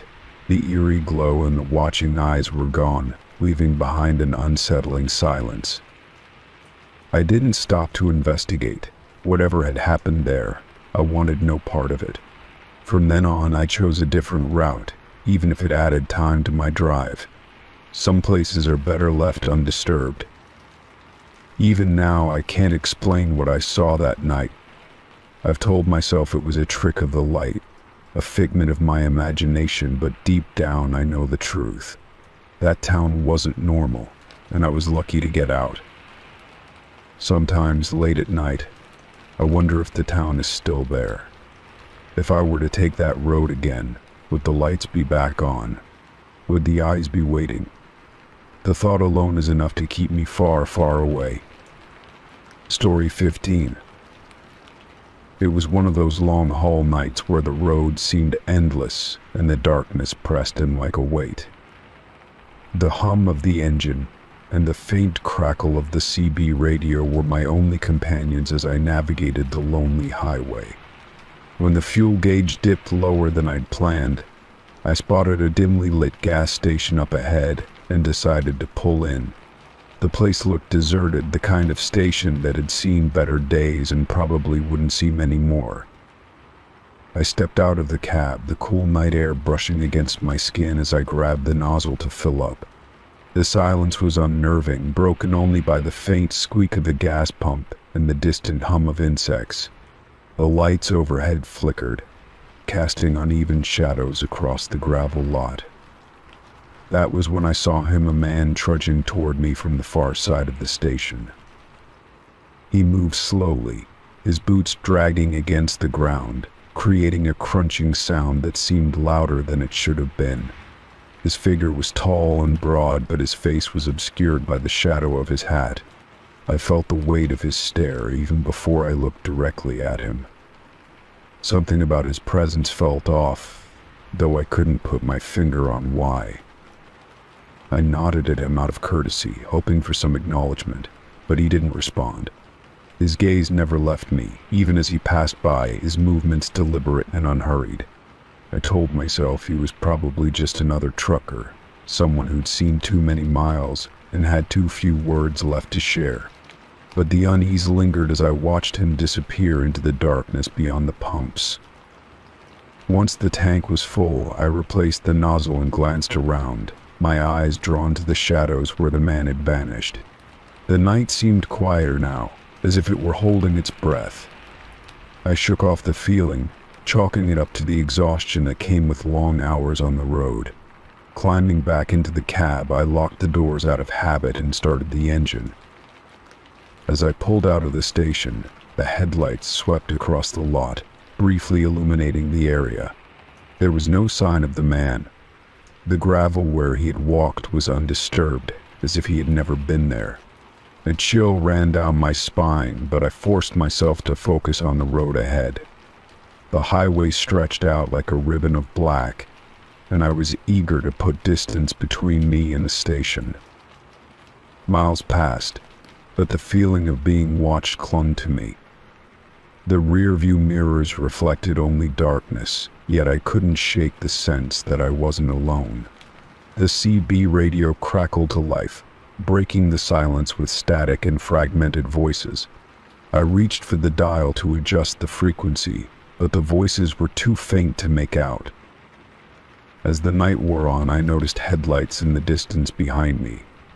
They were faint at first, but they grew brighter with each passing minute.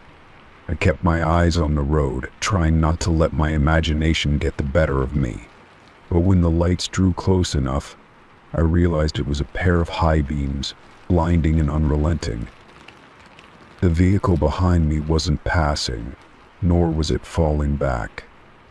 It stayed just close enough to make its presence known, its lights flooding my mirrors and casting harsh glares inside the cab. I tightened my grip on the wheel, my heart pounding in my chest. I slowed down, hoping they would pass, but they matched my speed, staying right behind me. The unease from earlier returned, sharper now, like a blade pressing against my thoughts. I considered pulling over, but the thought of stopping on an empty stretch of highway with no one around made my stomach churn. Instead, I pressed on, my eyes flicking between the road and the mirrors, trying to figure out what this driver wanted. Eventually, the high beams disappeared, leaving me in the quiet darkness once more. Relief washed over me, but it was short-lived. When I glanced at the passenger side mirror, I thought I saw a shadow moving in the corner of my eye. I turned to look, but the seat beside me was empty. The road ahead blurred as exhaustion and paranoia set in. I needed to rest, but every rest stop I passed felt too isolated, too vulnerable. My thoughts kept circling back to the man at the gas station, the way he had stared without speaking, and the way he had disappeared. I told myself it was all in my head, but the feeling of unease refused to fade. After what felt like hours, I spotted a brightly lit truck stop in the distance. It was bustling with activity, a stark contrast to the desolation I had felt all night. I pulled in and parked among the rows of rigs, the noise and lights a welcome reprieve from the oppressive silence of the highway. Inside the diner, I ordered a coffee and tried to shake off the lingering tension. The chatter of other drivers and the clatter of dishes grounded me, reminding me that I wasn't alone. But when I glanced toward the window, my heart stopped. There he was, the man from the gas station, standing at the edge of the lot, just beyond the reach of the lights. He was watching me, his silhouette motionless against the darkness. I turned back toward the counter, gripping my mug so tightly my knuckles turned white. When I looked again, he was gone. I didn't stay long after that. The thought of returning to the road made my stomach churn, but staying put felt worse. As I climbed back into the cab, I checked every lock and scanned the lot one last time. The night seemed heavier now, the air thick with a tension I couldn't explain. I drove through the rest of the night, my eyes darting between the road and the mirrors, expecting to see those high beams or that shadowy figure at any moment. By the time dawn broke, the tension had eased, but the memory of that night stayed with me. Even now, I can't help but wonder who or what I encountered on that lonely stretch of highway.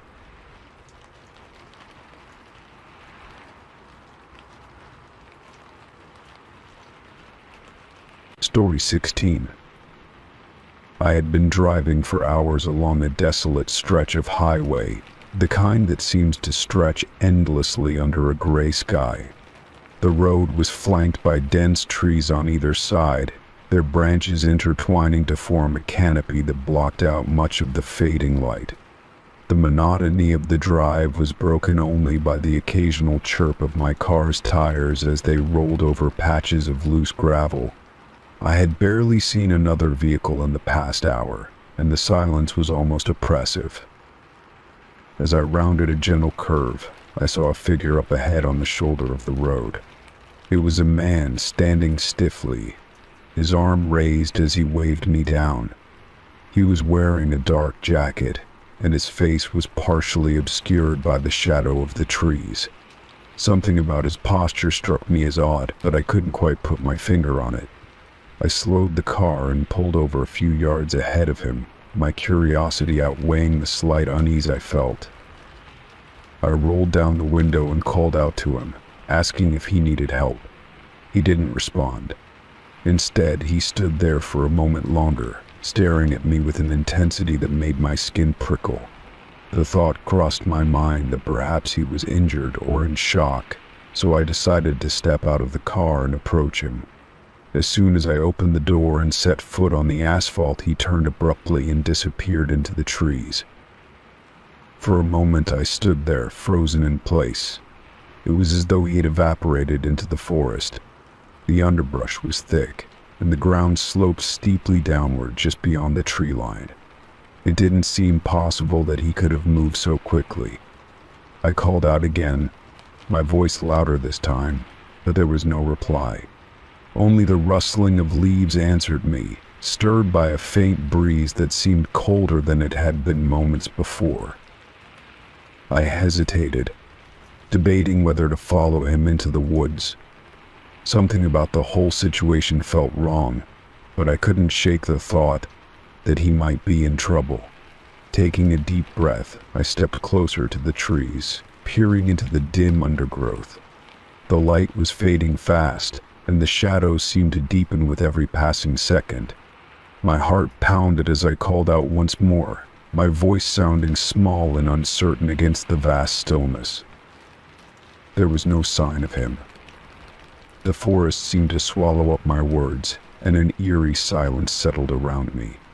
The rational part of my mind told me to leave, to get back in my car and drive away, but my curiosity kept me rooted in place.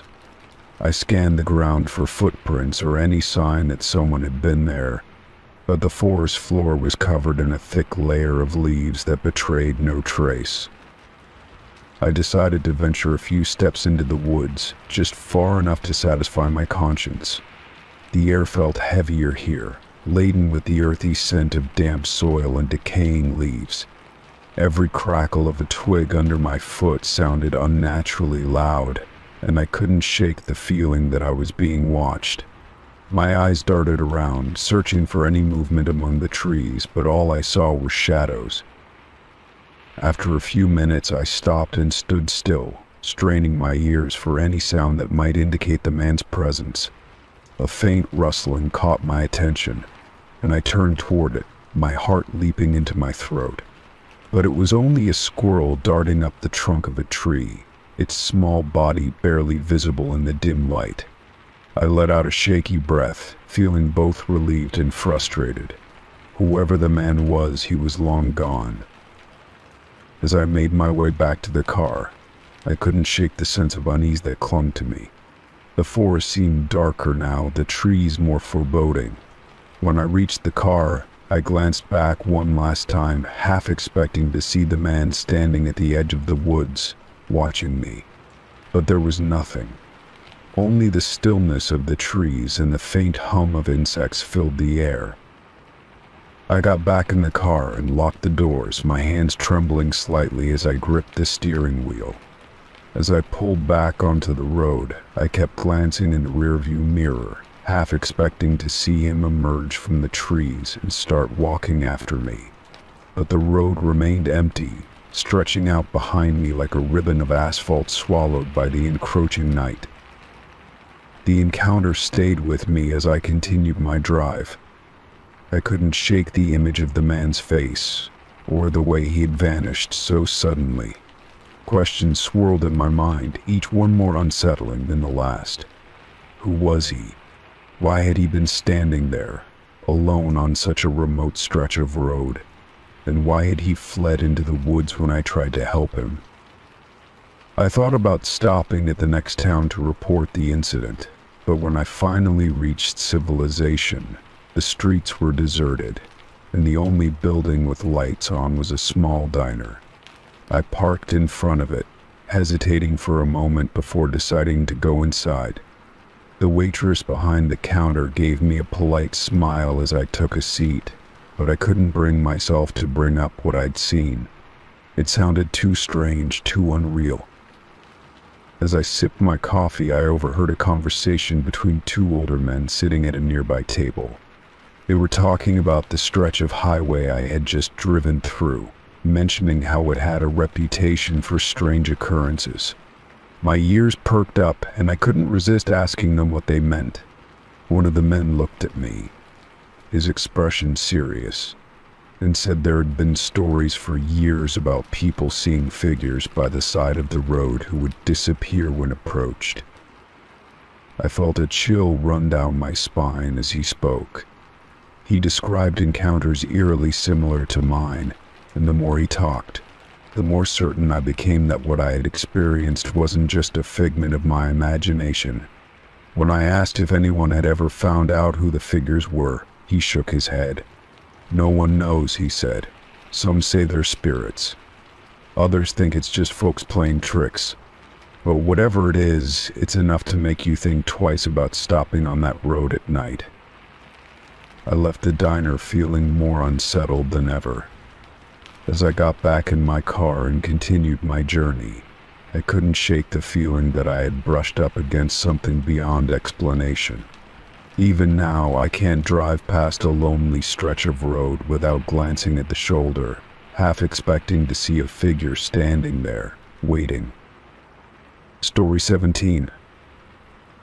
I pulled into the truck stop after a long stretch on the highway, eager for a break and a warm meal.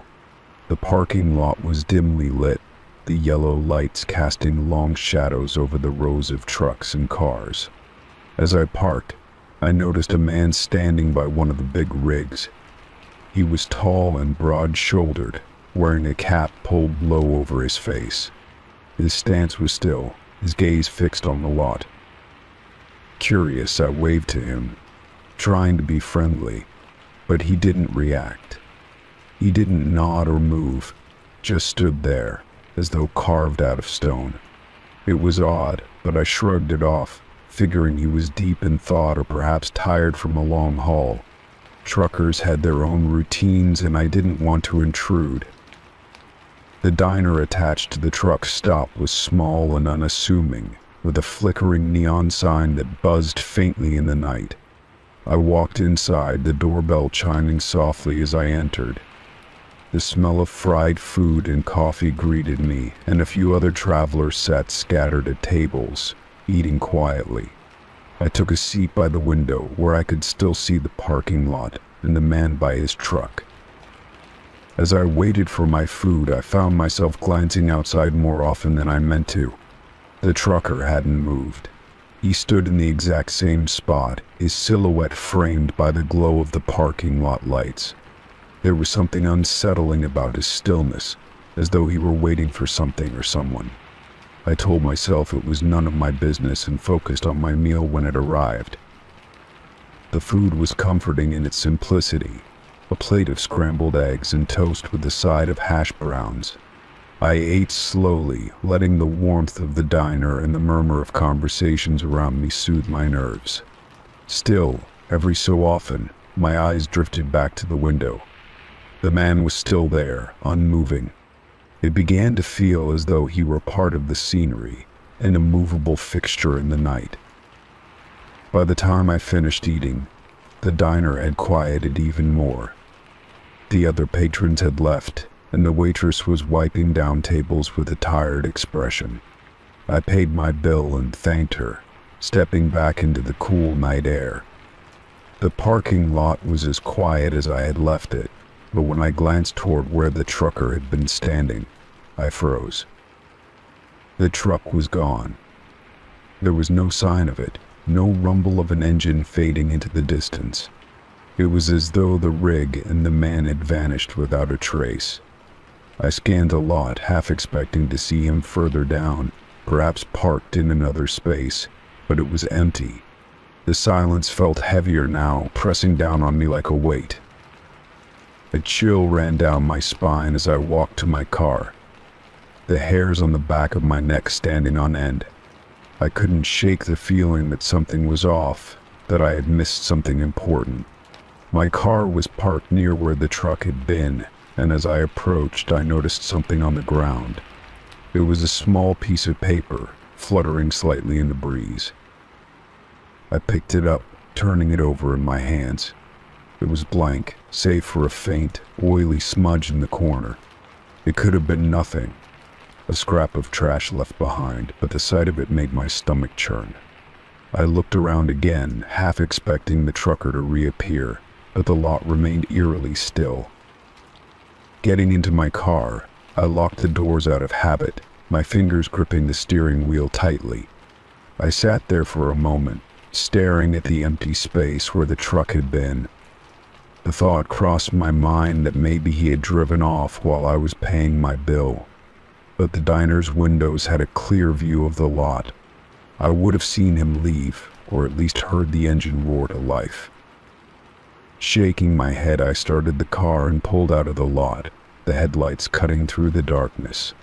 The highway stretched out before me, a ribbon of asphalt winding into the night. But as I drove, I couldn't shake the unease that had settled in my chest. The trucker's blank stare, the eerie stillness, and the sudden disappearance of his rig all swirled in my mind. Miles passed, the rhythmic hum of the tires on the road doing little to calm my nerves. I kept glancing in my rearview mirror, half expecting to see the truck's headlights looming behind me. The road was empty, though, a dark void stretching into the horizon. It was as though the world had shrunk to just me and my car. Eventually, I spotted a rest area and decided to pull over, needing a moment to collect myself. The rest stop was deserted, the vending machines humming softly under the fluorescent lights. I stepped out of the car, breathing in the crisp night air and trying to shake off the lingering sense of unease. As I leaned against the hood of my car, I thought about the trucker again. Maybe it had all been a coincidence, a trick of my tired mind. Truckers had schedules to keep, and maybe he'd left while I wasn't paying attention. But deep down, I couldn't convince myself. There was something about the way he had stood there, watching the lot, that didn't feel right. After a while, I got back into the car and continued my journey. The night seemed darker now, the stars hidden behind a veil of clouds. The miles stretched on, the highway empty and silent. And though I tried to focus on the road ahead, I couldn't shake the feeling that somewhere, in the shadows, the trucker was still watching. Story 18. I always keep my doors locked when I sleep in the truck. It's second nature at this point, a habit ingrained from years of hauling loads across desolate highways and parking in sketchy rest stops. That night I had parked in an isolated lot just off a back road, far from any prying eyes. The silence was absolute, broken only by the occasional rustle of wind through the trees. The day had been long, and I was too exhausted to care about how lonely the place felt. I double-checked the locks on the doors before climbing into the sleeper cab. The familiar hum of the truck's engine had been comforting as I drifted off, but when I woke up, something felt off. It wasn't the usual stiffness in my back or the faint chill in the air. It was an unease I couldn't shake. My hand instinctively reached for the flashlight I kept near the bed. That's when I noticed it. One of the doors was slightly ajar, just enough to let in a sliver of moonlight. My breath caught in my throat as I stared at it, my mind racing to remember if I had locked it. I was certain I had, but doubt started to creep in. I slipped out of the cab, my boots crunching softly against the gravel as I stepped into the cold night. The air was thick with the scent of damp earth and motor oil. I shone the flashlight around the perimeter, its beams slicing through the darkness. My heart sank when I spotted the tire tracks. The tracks were fresh, the grooves sharp against the dirt. They led straight up to the passenger side of the truck, stopping just inches from the door. Whoever had been there had been deliberate, their vehicle positioned to avoid the driver's side where I would have been. My chest tightened as I imagined someone standing just outside while I slept, their intentions unknown. I followed the tracks with the flashlight, tracing their path as they curved away from the truck and disappeared into the distance. They hadn't been there when I parked. Of that I was sure. Whoever it was had come and gone in the dead of night, leaving no other signs of their presence. The thought made my skin crawl. I walked the perimeter of the lot, checking for anything else that might explain what had happened. The gravel lot stretched wide and empty, bordered by thick woods on one side and a barren field on the other. The stillness felt oppressive now, every shadow a potential threat. Returning to the truck, I inspected the door that had been left ajar. There were no signs of forced entry, no scratches or damage to the lock. It was as if whoever had opened it knew exactly how to avoid making a scene. The thought made my stomach churn. I climbed back into the cab, locking the doors with shaking hands. My flashlight rested on the passenger seat, its beam now off but its weight reassuring. I debated whether to stay or leave, but my exhaustion won out. I decided to stay, though sleep was no longer an option. The hours crept by, each one marked by the slow crawl of the moon across the sky. My mind raced with possibilities, each more unsettling than the last. Was it someone looking for an easy target? Or had they been watching me, waiting for the right moment? The not knowing was the worst part. As dawn approached, I finally dared to step out again. The early light revealed the tracks more clearly, their direction leading toward a small access road I hadn't noticed the night before. I followed them on foot, the crunch of gravel under my boots the only sound in the quiet morning. The tracks ended abruptly at the edge of the road, where the dirt transitioned to pavement. There were no other clues, no sign of who might have been there or why.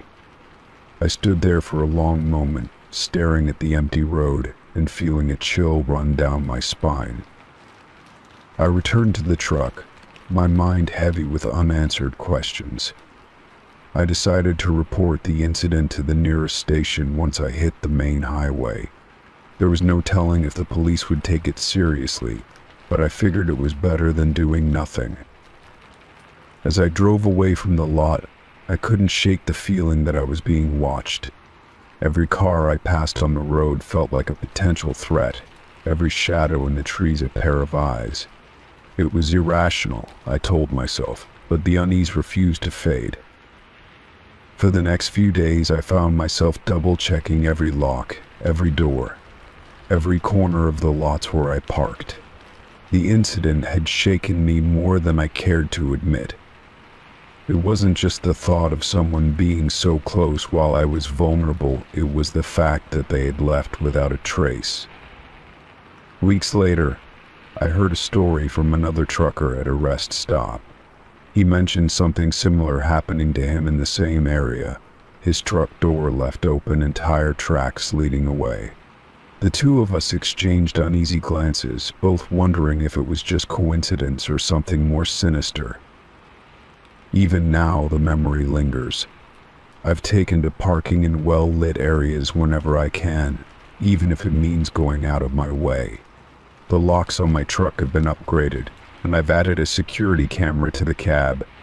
But no matter what precautions I take, I can't shake the feeling that someone out there knows how close they came to finding me unprepared. Some nights, when I'm parked in another isolated lot, I catch myself staring at the door, waiting for it to move.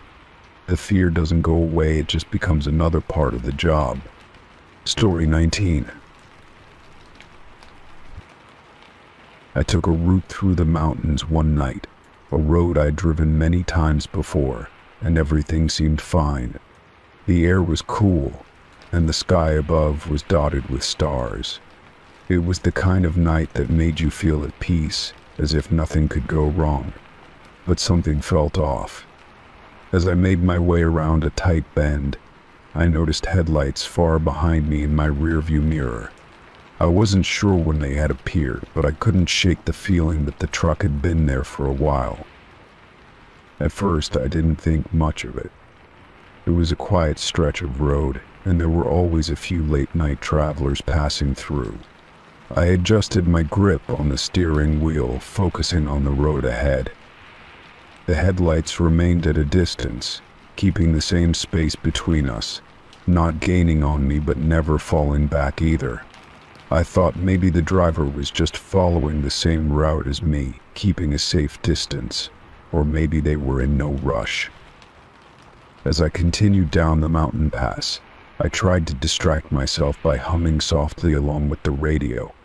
The monotonous sound of the engine and the occasional rattle of the road under my tires made it easy to slip into a rhythm. But every time I glanced in my side mirror, I couldn't help but notice the truck's headlights. They hadn't moved, and it was starting to feel like they were just waiting. I felt a creeping unease in the pit of my stomach, but I dismissed it, telling myself it was nothing. After a few more miles, I decided to pull over and take a break. There was a small turnout up ahead, and I figured it would give me a moment to stretch my legs and maybe shake off the weird feeling. I slowed down and turned into the gravel spot, coming to a stop at the edge of the road. I turned off the engine, the silence enveloping me, broken only by the occasional rustle of leaves in the breeze. I checked my side mirror, expecting the truck to pass me, but it didn't. The headlights were still there, shining through the dark. I sat in the car for a few moments, staring at the mirror. The truck hadn't moved. The headlights stayed in place, as if the vehicle were parked just beyond my sight. My mind raced with possibilities. Maybe the driver had stopped for a break as well, or perhaps they had a mechanical issue. But something didn't feel right. I looked around the empty mountain road, the darkness pressing in on all sides. The air felt colder, the night somehow heavier. A shiver ran down my spine, and I decided I'd had enough of the waiting game. I turned the key in the ignition, but before I could pull out, something made me pause. The truck's headlights were getting bigger, not in the way they would if the vehicle was getting closer, but in a more unnatural way. The shadows from the headlights in my side mirror seemed to stretch, grow, as if the truck were somehow looming closer without moving at all. I blinked, trying to clear my mind, but when I looked again, the truck's shape was still the same. Only now it felt wrong. It felt like it was staring at me. I threw the car into reverse, my hands shaking as I backed up, my eyes glued to the mirror. The headlights didn't budge. I pulled forward again, my heart racing. Still, the headlights stayed in place. It was as if they were locked onto me, fixed in the same spot. The more I tried to move, the more I felt like the truck was somehow tethered to me. The growing shadow of the truck in my side mirror was unsettling, as if the truck's presence was expanding beyond its headlights, filling the air with an invisible weight. My pulse quickened, and I felt a surge of panic rise within me. I slammed my foot on the accelerator, the tires spinning on the gravel as I sped back onto the road. The headlights didn't follow, but they didn't disappear either. They remained there, still and unwavering, watching. I kept glancing at my side mirror, the truck's shape now seeming to stretch out in the distance.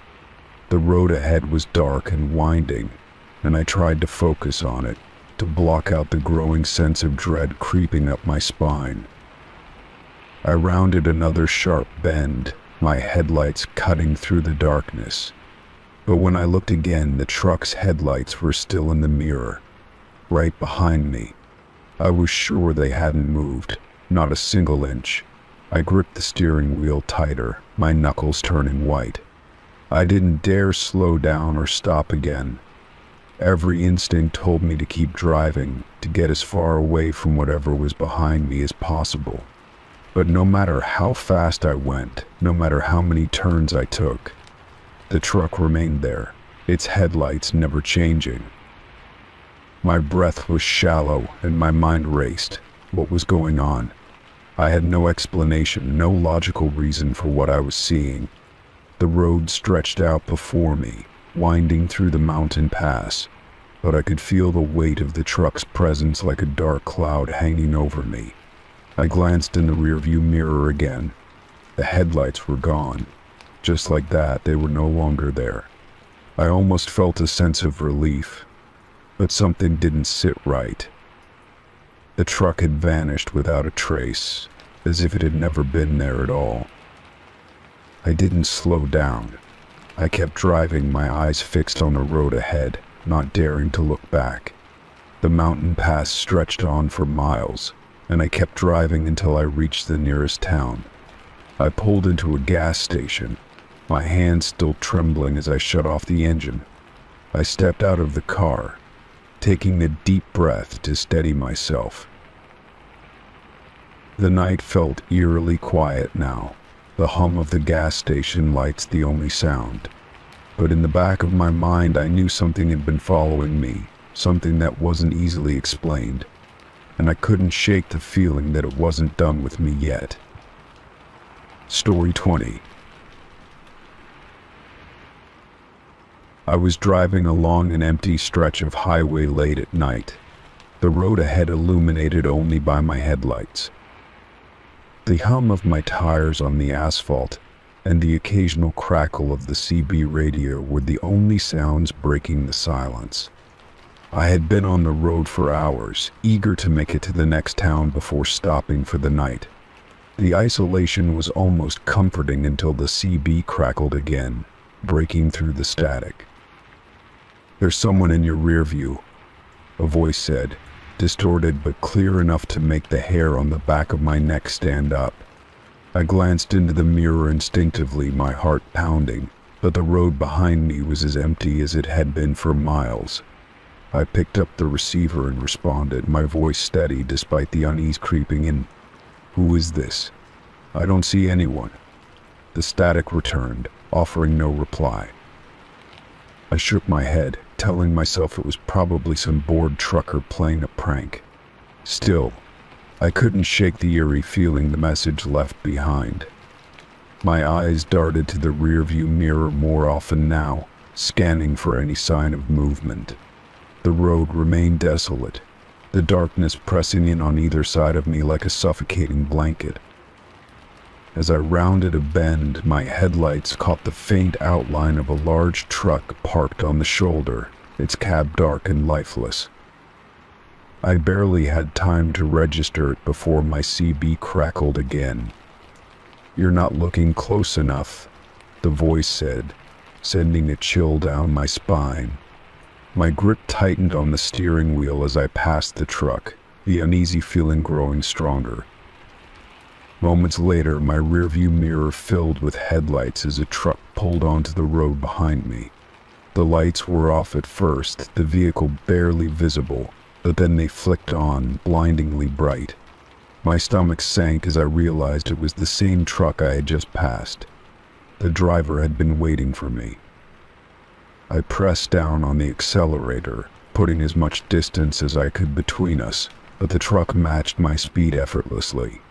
It stayed close, the high beams glaring in my mirror and making it nearly impossible to see the road ahead. My pulse raced as I tried to think of what to do. Stopping wasn't an option, and there were no other cars or exits in sight. The CB crackled again, the voice more taunting this time. "You can't outrun him." My heart pounded as I stared at the receiver, wondering how the voice seemed to know exactly what was happening. "Who are you?" I demanded, my voice trembling with fear. There was no answer, just static, and the truck behind me blared its horn. I swerved slightly, trying to regain control as panic threatened to take over. The truck was so close now that I could make out the faint outline of the driver in the cab. They didn't seem to be in any hurry to pass or back off, just maintaining their position like a predator stalking prey. I scanned the road ahead, hoping for a rest stop, a gas station, anything.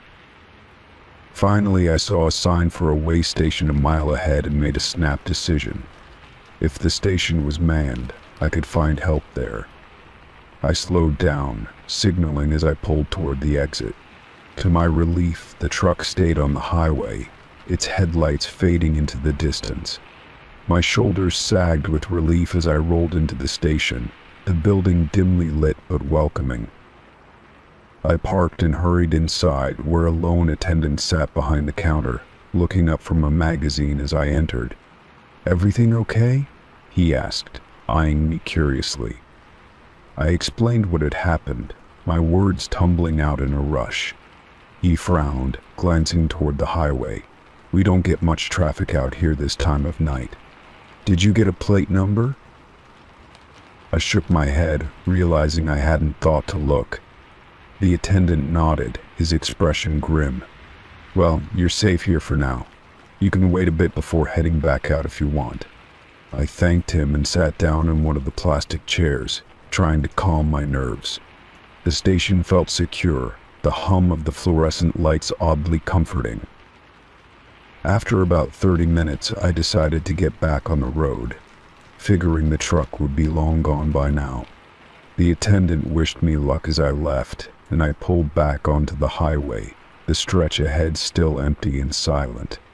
For a while it seemed like the worst was over. I kept my speed steady, my eyes scanning the mirrors for any sign of movement. Just as I started to relax, the CB crackled one final time. "You should have stayed put," the voice said, colder and more menacing than before. My blood ran cold as I checked the rearview mirror. The truck was back, its headlights off, barely visible but unmistakable. It had been waiting for me, lurking in the shadows. I floored the accelerator, the engine roaring as I pushed the car to its limits.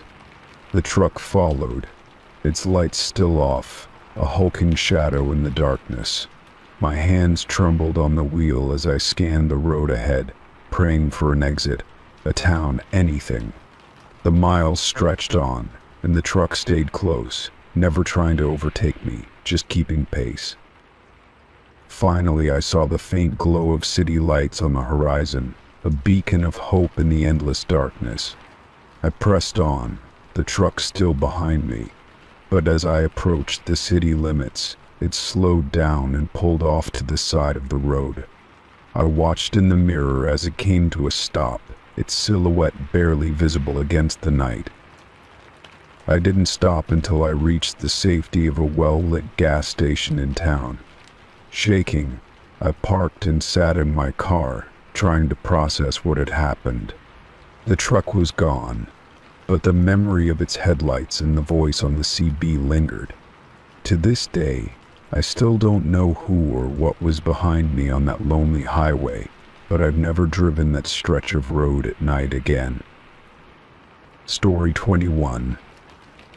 It was late, and I was on a long, quiet stretch of road. The night was pitch black, and the only sound was the hum of my tires against the asphalt. The moon hung high in the sky, casting a faint glow over the empty highway. I had been driving for hours, my eyes growing heavy, but there was no turning back now. I had to keep going.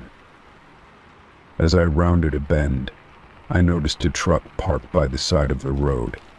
Its headlights were off, and there was no sign of any other vehicles around. At first, I thought it was just a broken down vehicle or someone taking a break, but something about it felt wrong. The truck was positioned too far off the shoulder, as though it had been deliberately placed there. I slowed down as I passed, my eyes darting to the driver's side window. The driver was sitting perfectly still, staring straight ahead into the dark distance. His face was partially obscured by shadows, but I could make out the faint outline of his features. There was something eerie about the way he sat there, unmoving, as if he was waiting for something or someone. I couldn't see his eyes, but I could feel them, as if they were watching me through the rearview mirror. A cold shiver ran down my spine. The hairs on the back of my neck stood up, and my heart started to race. I couldn't shake the feeling that I was being watched, even though I had already passed the truck. I tried to tell myself it was just my imagination, but the unease lingered. I glanced over at the truck once more, my breath catching in my throat. The driver hadn't moved, and I could no longer see his face. I quickly looked away and forced myself to focus on the road ahead. The feeling of being watched didn't go away, though. My eyes kept flicking back to the rearview mirror, half expecting to see the truck following me. But the road behind me remained empty, just the faint glow of my taillights fading into the darkness. I tried to shake off the discomfort, telling myself I was being paranoid. There were plenty of trucks on the road at night, and sometimes people just pull over for a rest. But this didn't feel like any normal rest stop. It felt like something more, something I couldn't quite put my finger on. As I continued down the road, I kept thinking about the truck and the driver. Why hadn't he moved? Why was he just sitting there, staring into the dark? I had been on that stretch of highway before, and I knew there was nothing around for miles, no gas stations, no houses, no lights. It was just endless road and wilderness. What was he waiting for out there? The thought gnawed at me, and I began to feel a growing sense of unease. The more I thought about it, the more I couldn't shake the feeling that something was off. I tried to focus on the road, but my mind kept drifting back to the truck and the driver. What if something had happened to him? What if he was in trouble? I thought about turning around to check on him, but the idea of going back down that stretch of road alone in the dark filled me with dread. I glanced at my phone, hoping for some kind of signal, but there was nothing. The small screen mocked me with its lack of bars. I had no way of calling for help if something went wrong. My eyes kept darting to the rearview mirror, expecting to see headlights in the distance. But the road behind me remained as empty and silent as before. The silence of the night was broken by the sudden sound of a distant engine. My heart skipped a beat as I glanced in the mirror, expecting to see another car. But the sound grew louder, and I realized the engine was coming from behind me. I could feel my pulse quicken as I tried to make out the shape of the vehicle. My mind raced. Was it the truck? Had the driver decided to follow me?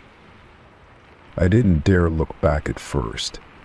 The engine noise grew louder and closer, and I could feel the tension building in my chest. My hands tightened on the steering wheel as I sped up, trying to put more distance between myself and whatever was behind me. But the sound of the engine only seemed to grow louder, matching my speed. It was as if the vehicle was right on my tail. I glanced in the rearview mirror again, and this time I saw a pair of headlights shining through the darkness, closing the gap between us. The truck. It was the same one I'd passed earlier, the one with the driver just sitting there staring into the distance. My stomach churned, and my grip on the wheel tightened. I wasn't sure what to do. Should I pull over and let it pass, or should I keep driving and hope the driver would eventually give up? My mind raced as I tried to make a decision. The truck was now so close that I could see the faint outline of the driver's face in the glow of the headlights. He wasn't looking at the road. He was staring straight at me, his face expressionless. A wave of terror washed over me. I had to get away. I slammed my foot down on the gas, pushing my car to its limits. The truck followed, maintaining its unnerving distance, as if it were toying with me. My heart was pounding in my chest, and I could barely focus on the road. All I could think about was getting away from that truck and the strange driver who seemed to be hunting me. The engine noise grew louder and louder, and the truck stayed right behind me. I could feel my pulse racing, my breath coming in short gasps. I looked at the road ahead, hoping for some sign of a turn or a way out. But all I saw was the dark stretch of highway, endless and unforgiving. There was no escape. Just as I was about to lose hope, a set of headlights appeared in the distance. Another car. I had never been so relieved to see another vehicle. The truck behind me slowed, as if it were deciding whether to follow the new car or stay with me. After what felt like an eternity, the truck finally pulled off to the side of the road, disappearing into the darkness. I didn't stop to find out what had happened. I just kept driving, my hands shaking and my mind racing. The rest of the drive was a blur, and when I finally reached my destination, I couldn't get out of the car fast enough. I looked over my shoulder one last time, half expecting to see those headlights behind me. But there was nothing. Just the dark, empty road stretching out behind me. Story 22. I stopped for fuel at a remote station late one night. The only lights coming from the flickering neon sign and the glow of the pump. The silence around me was almost deafening, with nothing but the hum of the fuel nozzle filling the air. I was the only one there, or so I thought. As I pumped the gas, I noticed a figure standing by the station's dimly lit wall, a trucker leaning against the building, smoking a cigarette. He didn't say a word to me, but I could feel his eyes following my every move, like a weight pressing down on me. At first, I tried to ignore him, focusing on the task at hand. But every time I glanced over, he was still there, his back against the wall, the smoke curling up into the night sky.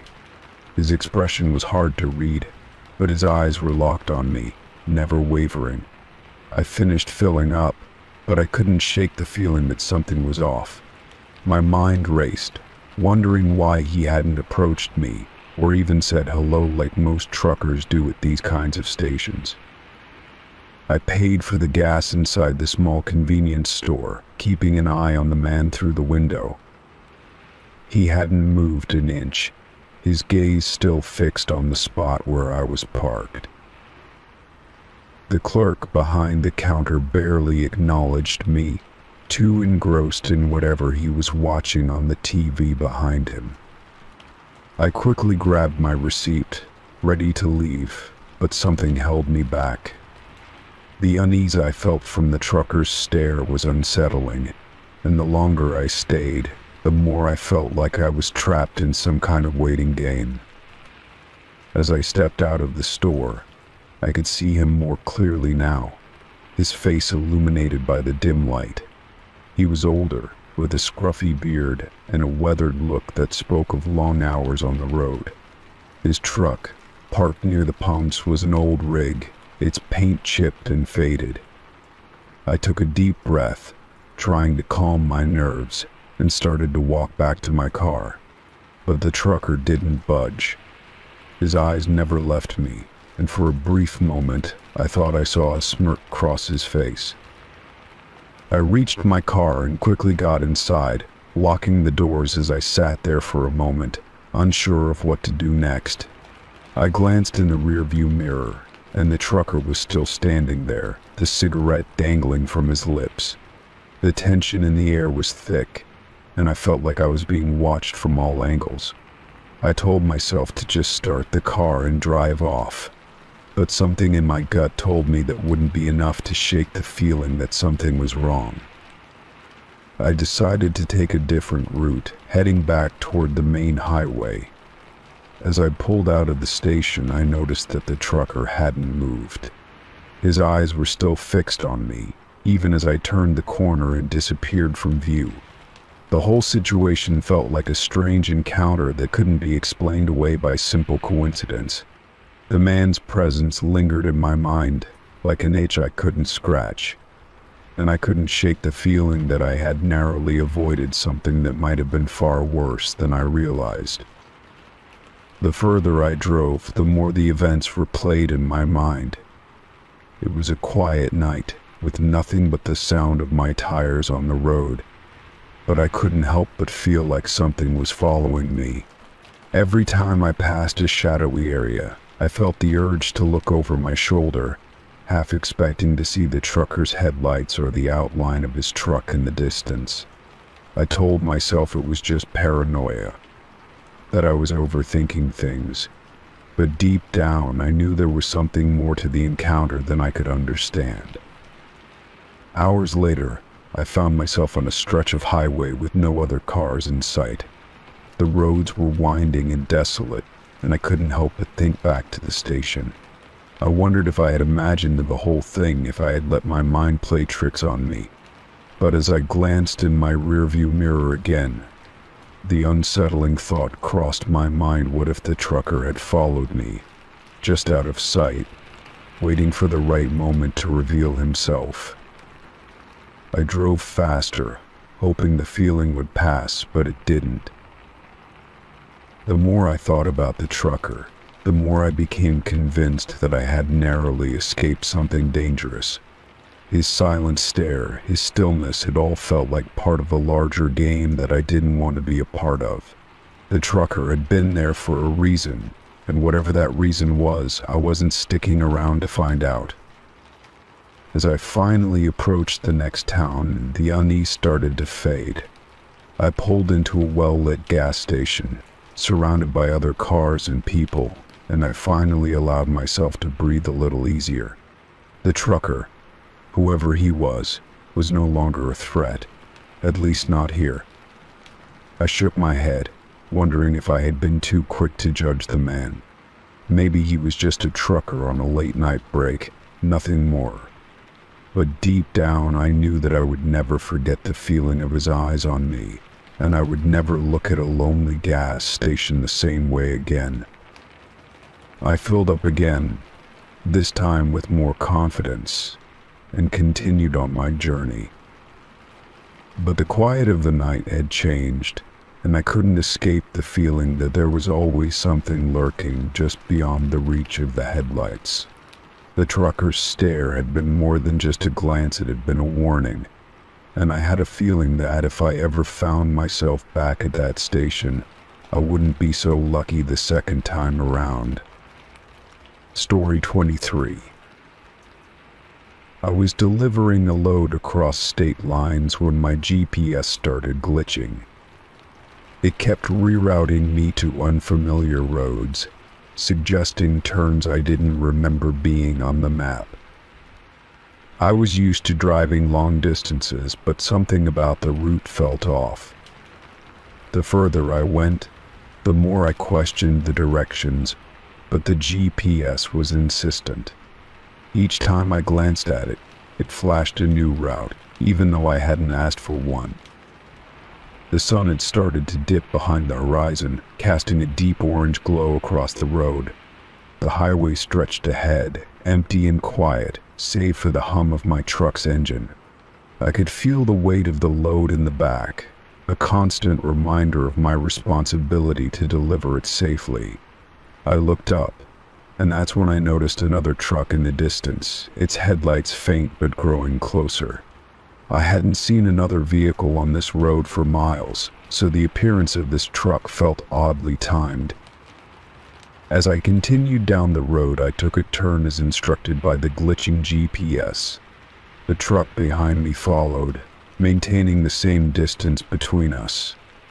I tried to shake off the uneasy feeling creeping up my spine, telling myself it was just another trucker on the same route. But as I made another turn, the truck mirrored my movements, never breaking its steady pace. My heart began to race, a knot tightening in my stomach. I decided to test it.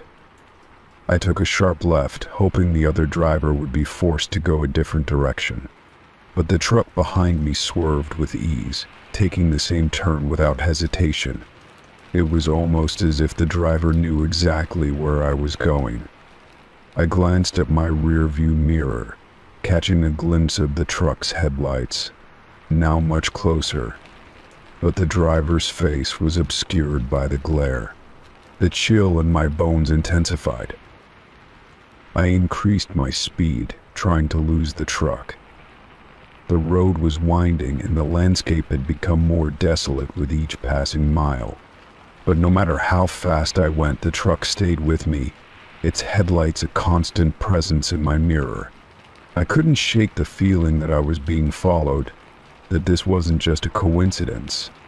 I pulled over to the side of the road, hoping to get a better look, but as soon as I stopped, the truck did the same, pulling up behind me with its engine idling.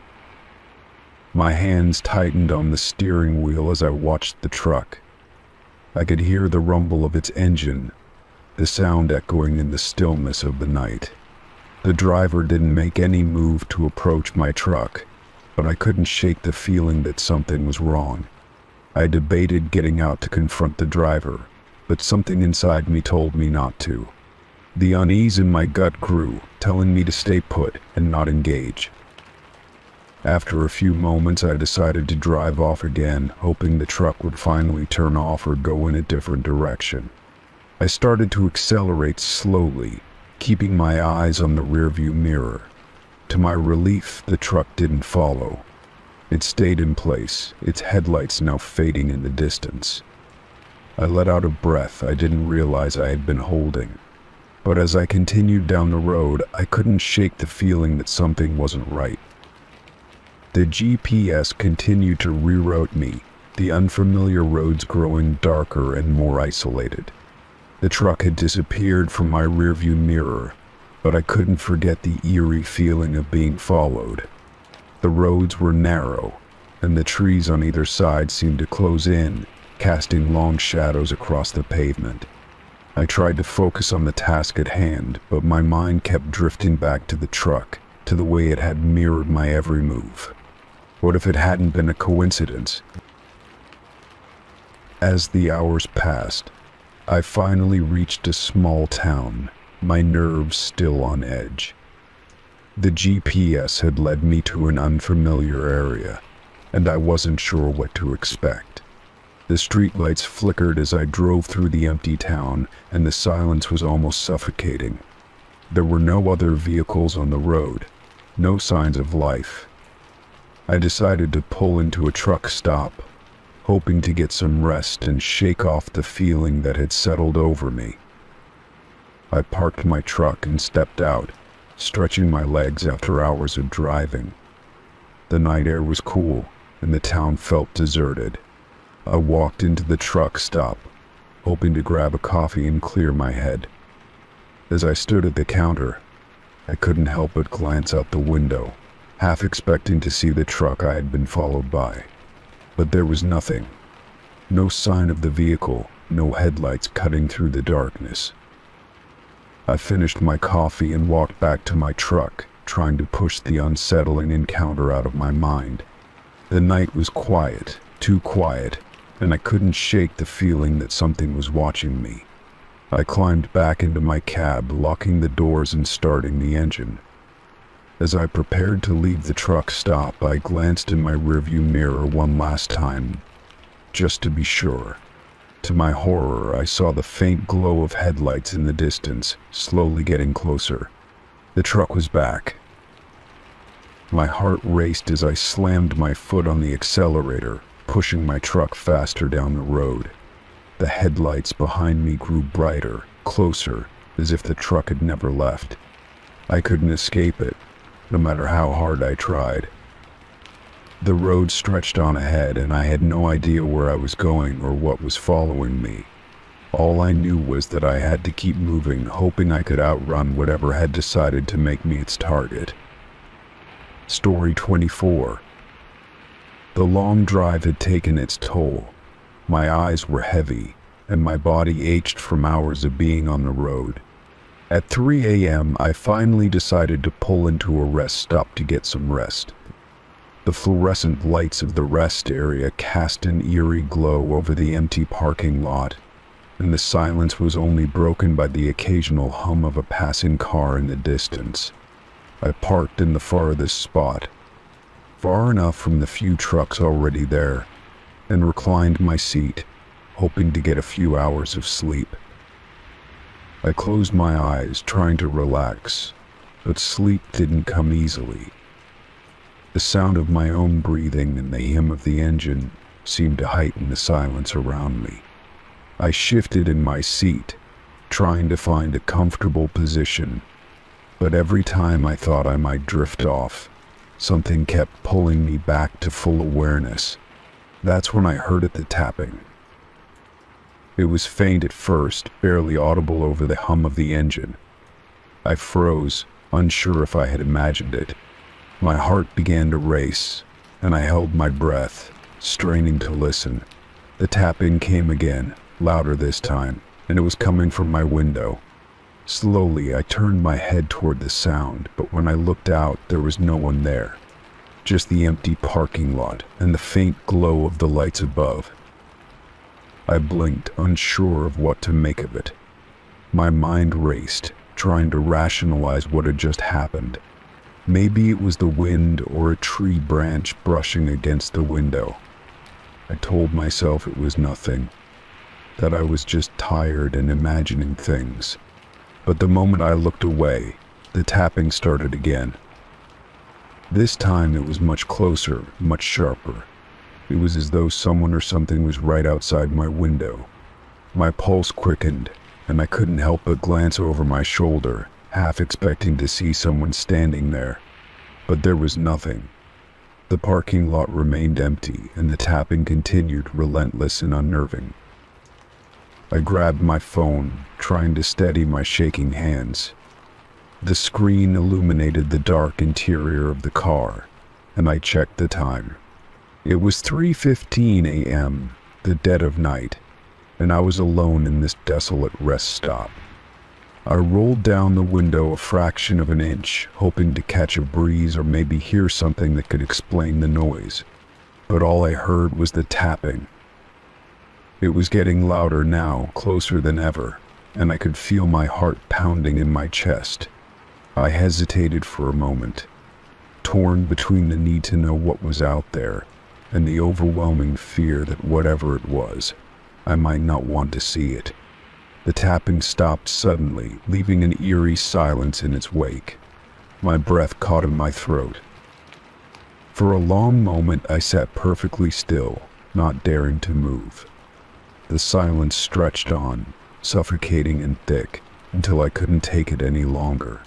Slowly I turned my head back to the window, peering out into the darkness.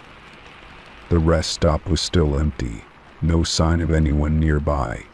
But as I stared out into the blackness, a chill ran down my spine. There, on the far side of the parking lot, just beyond the shadows, a figure stood. At first, I thought it was a trick of the light, but as I focused, I realized it was a person no more than a silhouette, but standing perfectly still, watching me. My breath caught in my throat, and I quickly pulled my head back from the window, hoping I hadn't been seen. The tapping resumed, this time louder than ever, right next to my door. I couldn't breathe, couldn't move. My entire body was frozen in fear. I dared not look out the window again, but I could feel the presence of the figure, standing just outside, waiting. The tapping came again, and I could hear it now with chilling clarity. It was not just a tap, but a deliberate knock, as if someone was trying to get my attention. I couldn't take it anymore. I fumbled for the keys, my hands shaking uncontrollably. The fear of whatever was out there was overpowering. I started the car, the engine roaring to life, and slammed the car into reverse. My eyes darted to the side mirror, and for a brief moment, I thought I saw the figure moving closer. Without thinking, I sped out of the rest stop, my heart hammering in my chest. I didn't care if I was breaking the speed limit, I just needed to get away. The further I drove, the more I tried to convince myself it was nothing, just my overactive imagination running wild in the dark. But the tapping, the figure, and the feeling of being watched lingered in my mind, refusing to let go. As I drove, I kept checking the rearview mirror, half expecting to see headlights following me, but there was nothing. The road behind me remained empty, the rest stop nothing more than a fading memory in my rearview. I didn't know what had happened back there, but I was grateful to be far away from it. When I finally reached the next town, I pulled into a well-lit gas station and parked under a bright streetlight. My hands were still shaking and my body was drenched in sweat. I sat there for a long while, staring at the dark road behind me, trying to calm my racing heart. The memory of the tapping, the figure, and the overwhelming feeling of dread stayed with me. I never stopped at that rest stop again. Every time I passed it on my future drives, I couldn't help but glance over at the empty parking lot. But the lights never seemed as bright again, and the air never felt as still. I couldn't shake the feeling that whatever had been waiting for me there, it was still out there, watching. Story 25.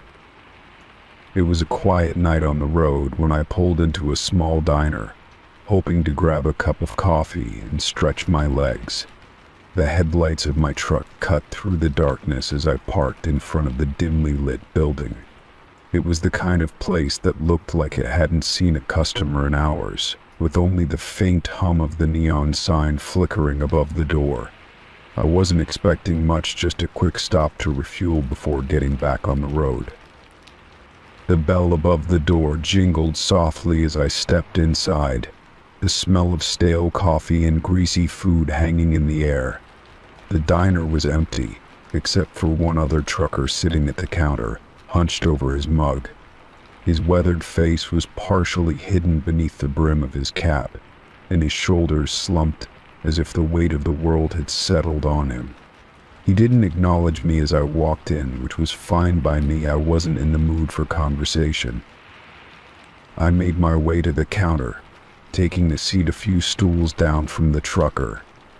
The waitress behind the counter barely glanced up from the old register as she poured my coffee. I tried to make small talk, asking her how her night was going, but she only gave a tight-lipped smile and mumbled something about the usual. The silence between us felt heavier than it should have, but I didn't think much of it. As I sipped my coffee, I kept my eyes on the trucker at the counter. He hadn't moved since I walked in, and his coffee sat untouched in front of him. I couldn't help but feel a sense of unease, like there was something off about the whole situation. I glanced around the diner. Everything was exactly as I'd expect for a place this late at night. The fluorescent lights flickered occasionally, casting an eerie glow on the cracked linoleum floor. I finished my coffee quickly, feeling the urge to get back on the road. I stood up and made my way to the counter to pay, but as I approached, I noticed something strange. The waitress was staring at the trucker, her hands shaking slightly as she rang up my order. There was an unmistakable panic in her eyes, a fear that I couldn't place. I raised an eyebrow, but before I could say anything, she spoke in a low voice, barely audible above the hum of the diner. "He's been dead for years." I froze, my hand still on the counter. The words hung in the air like a cloud, and for a moment, I couldn't process them. I glanced back at the trucker, who was still sitting motionless at the counter, his face obscured by the brim of his cap. He didn't move, didn't acknowledge us. My heart began to race as I tried to make sense of what she had said. "What do you mean?" I asked, my voice barely above a whisper. I was trying to keep my tone casual, but the words came out shakier than I intended. The waitress swallowed hard and looked around nervously, as if afraid someone might overhear. She leaned in closer, her voice trembling. "That man," she said, pointing discreetly at the trucker. "He's been coming in here every night for as long as I can remember. But he died in a crash years ago. I don't know how he's still here." A chill ran down my spine as I tried to process what she was telling me. I turned back to the trucker, my eyes scanning him for any sign of life. His clothes were worn, his boots dusty from the road, but there was nothing about him that looked unusual, nothing that screamed ghost. Yet, the way the waitress spoke, the fear in her voice, it all made my stomach churn. I forced myself to look away and focus on the cashier, who was now visibly shaken. "Are you sure?" I asked, trying to sound more composed than I felt. She nodded slowly, her eyes never leaving the trucker. "He used to come in here all the time. One night, a few years ago, he didn't show up. I heard he'd been in a bad accident, lost control of his rig, and went off the road. They said there were no survivors, but he still comes in, night after night like clockwork. I don't know how." My mind was racing, trying to make sense of it all. I wanted to leave, to get back to the safety of my truck, and put as much distance between me and this strange place as possible. But something kept me rooted to the spot. I had to know more. I glanced at the trucker again, and this time I noticed something different. His reflection in the glass behind the counter was blurry, like a distortion in the air. He hadn't moved, hadn't even acknowledged me. My heart skipped a beat as I turned back to the waitress. Is he even real?" I asked, my voice trembling. She looked at me, her face pale. I don't know anymore. Sometimes I think I see him walk out the door, but when I check the parking lot, his truck's still here. It's like he's trapped in this place, coming in every night, but never really leaving." The words hung in the air like a thick fog, and I suddenly felt like I was suffocating. I glanced around the diner, half expecting to see more strange figures lurking in the shadows, but the place remained empty except for the two of us. The trucker's presence was suffocating, like a heavy weight pressing down on me. I didn't know what to do. My instincts screamed at me to leave, but my curiosity kept me rooted in place.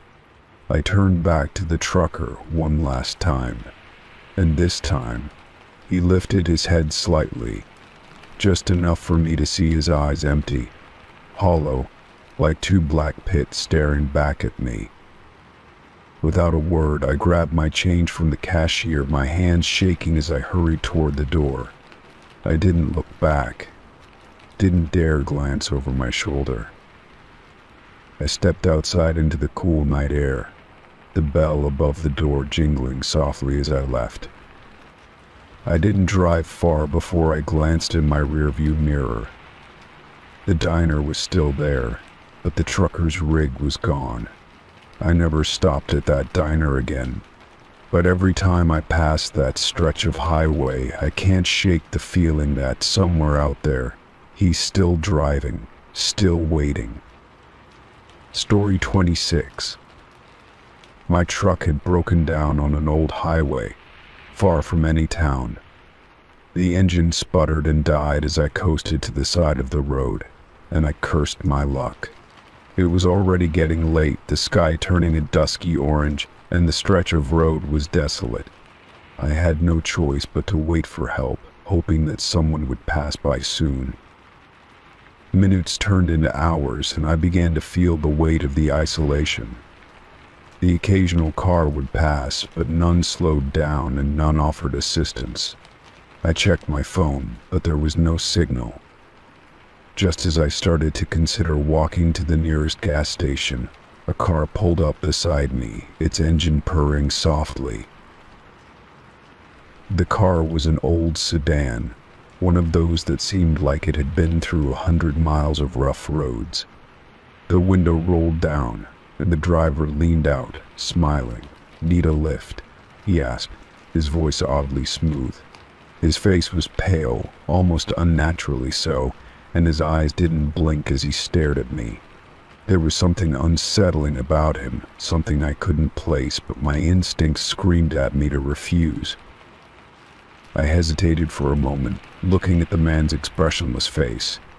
"No, I'm fine," I said, trying to sound casual. "I've called for help, so I'll wait here." But he didn't seem to take the hint. He leaned forward, his smile never wavering, and repeated, "Come on, I can take you wherever you need to go." The offer sounded too eager, too insistent, and it sent a chill down my spine. I stepped back, instinctively locking the door of my truck as if it would somehow protect me. "Really, I'm okay. Thank you, but I'll wait for my ride." The man didn't move though. He stayed there, watching me with those unnerving eyes, his hands gripping the steering wheel tightly. His gaze didn't falter, and the longer I stared at him, the more I felt an odd sense of dread building in my chest. He asked again, his voice now a little more urgent. "It's no trouble, just hop in. I'll get you where you need to go."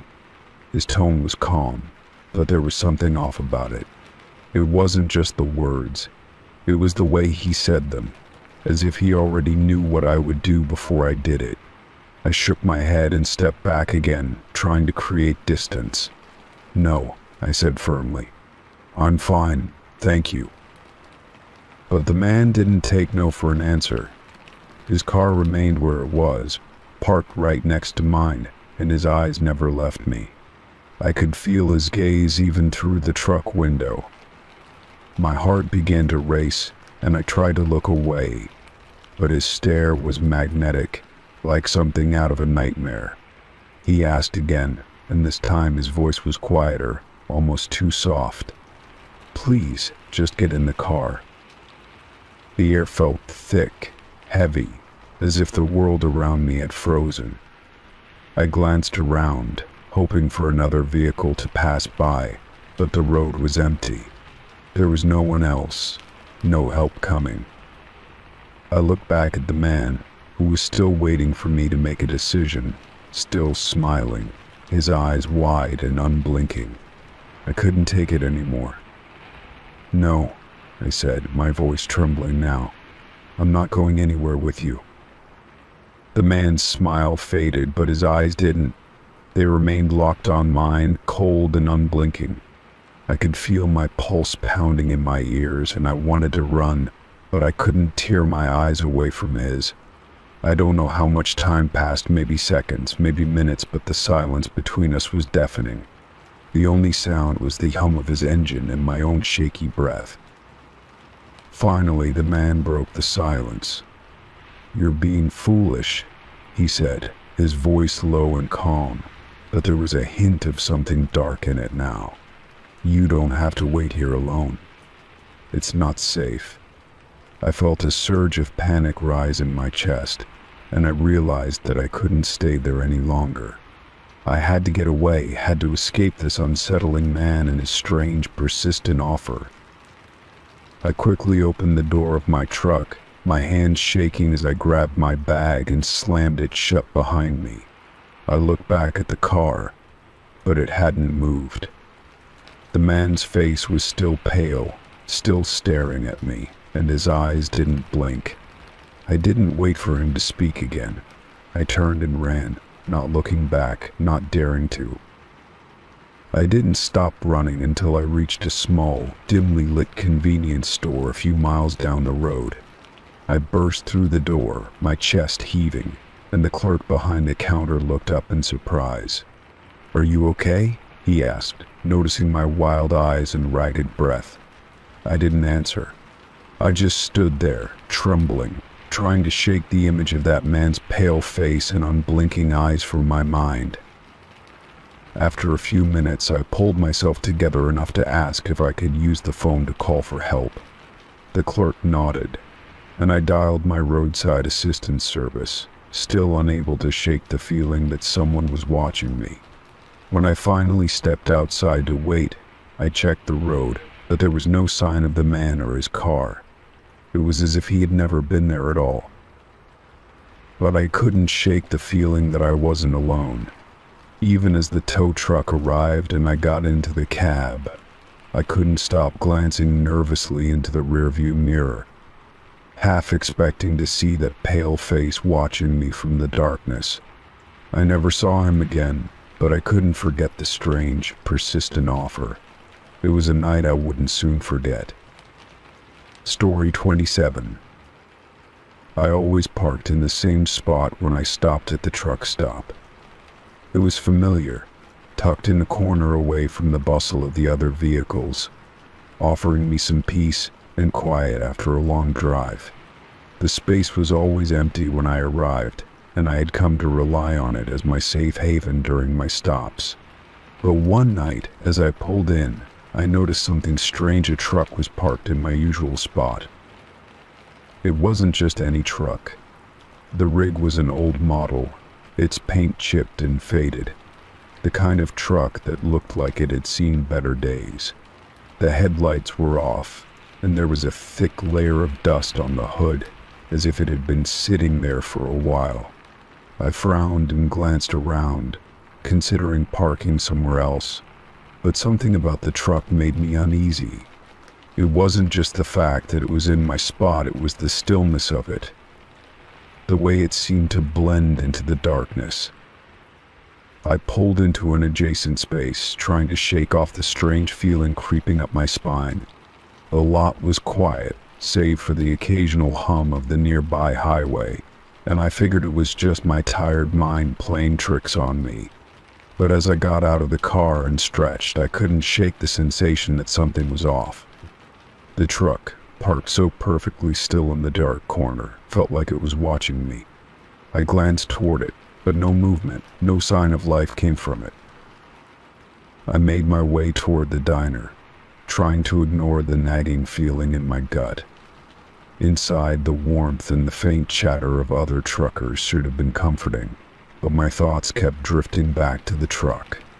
Every time I looked out the window, it was still there, sitting motionless under the flickering parking lot lights. I tried to tell myself it was nothing, that I was just being paranoid, but the unease refused to let go. I ordered my usual, a simple cup of coffee and a plate of fries, but I barely touched it. Instead, my eyes kept wandering to the truck, the dark figure of it looming in the corner of my vision. I could feel it calling to me, though I couldn't explain why. There was something about the way the truck sat there, like it was waiting for something, or someone. The other patrons in the diner seemed oblivious, chatting amongst themselves, lost in their own world. I tried to join in, nodding politely when they spoke to me, but my mind was elsewhere. I couldn't stop thinking about the truck, the way it seemed to silently watch me from the shadows. I had parked in many truck stops over the years, and I had never felt this way before. It was as though the vehicle wasn't just a truck, it was a presence. Eventually, I paid my bill and stood up, forcing myself to move away from the diner window. I walked back to my car, but every step felt heavier than the last. I kept my eyes straight ahead, but I couldn't ignore the sense that something was wrong. I was almost back to my car when I heard a soft scrape of metal on concrete. It came from the direction of the truck, faint but distinct.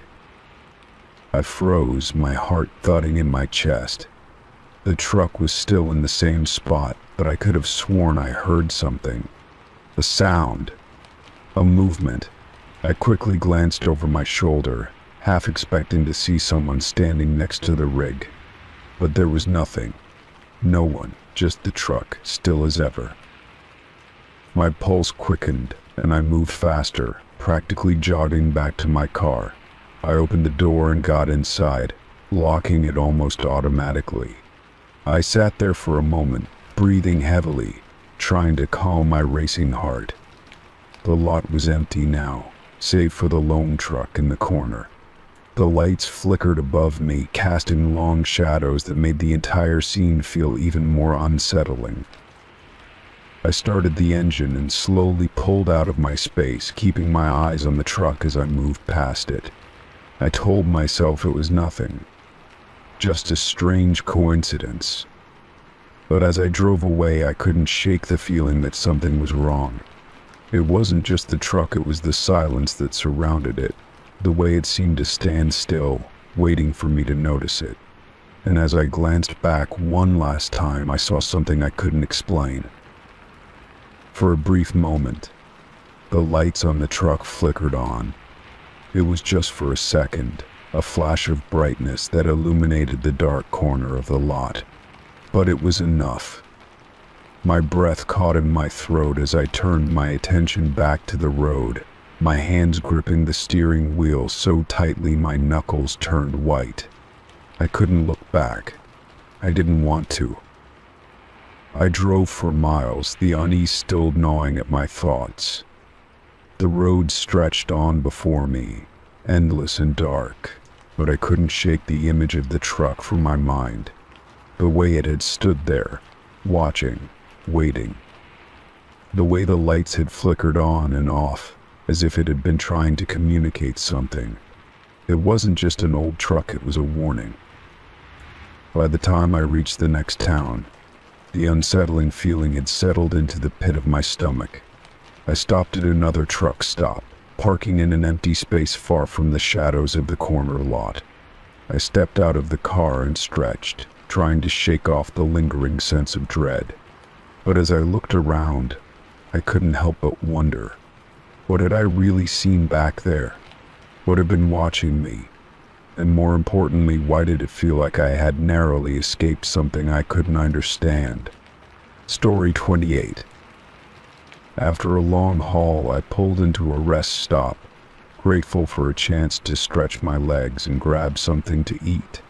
The night was quiet, the kind of silence that made everything feel still and eerie. The headlights of my truck illuminated the small lot, casting long shadows over the pavement.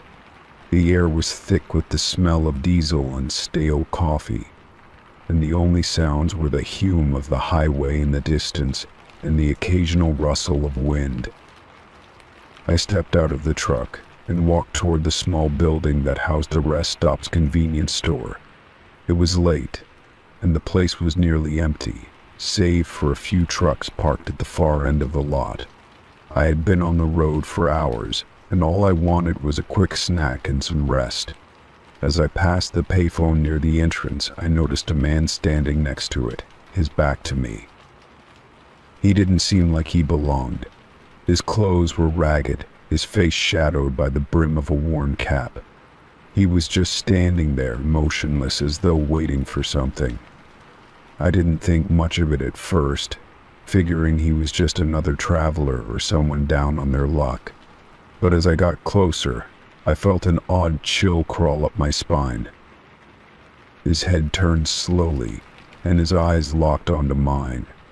I stopped in my tracks, instinctively taking a step back.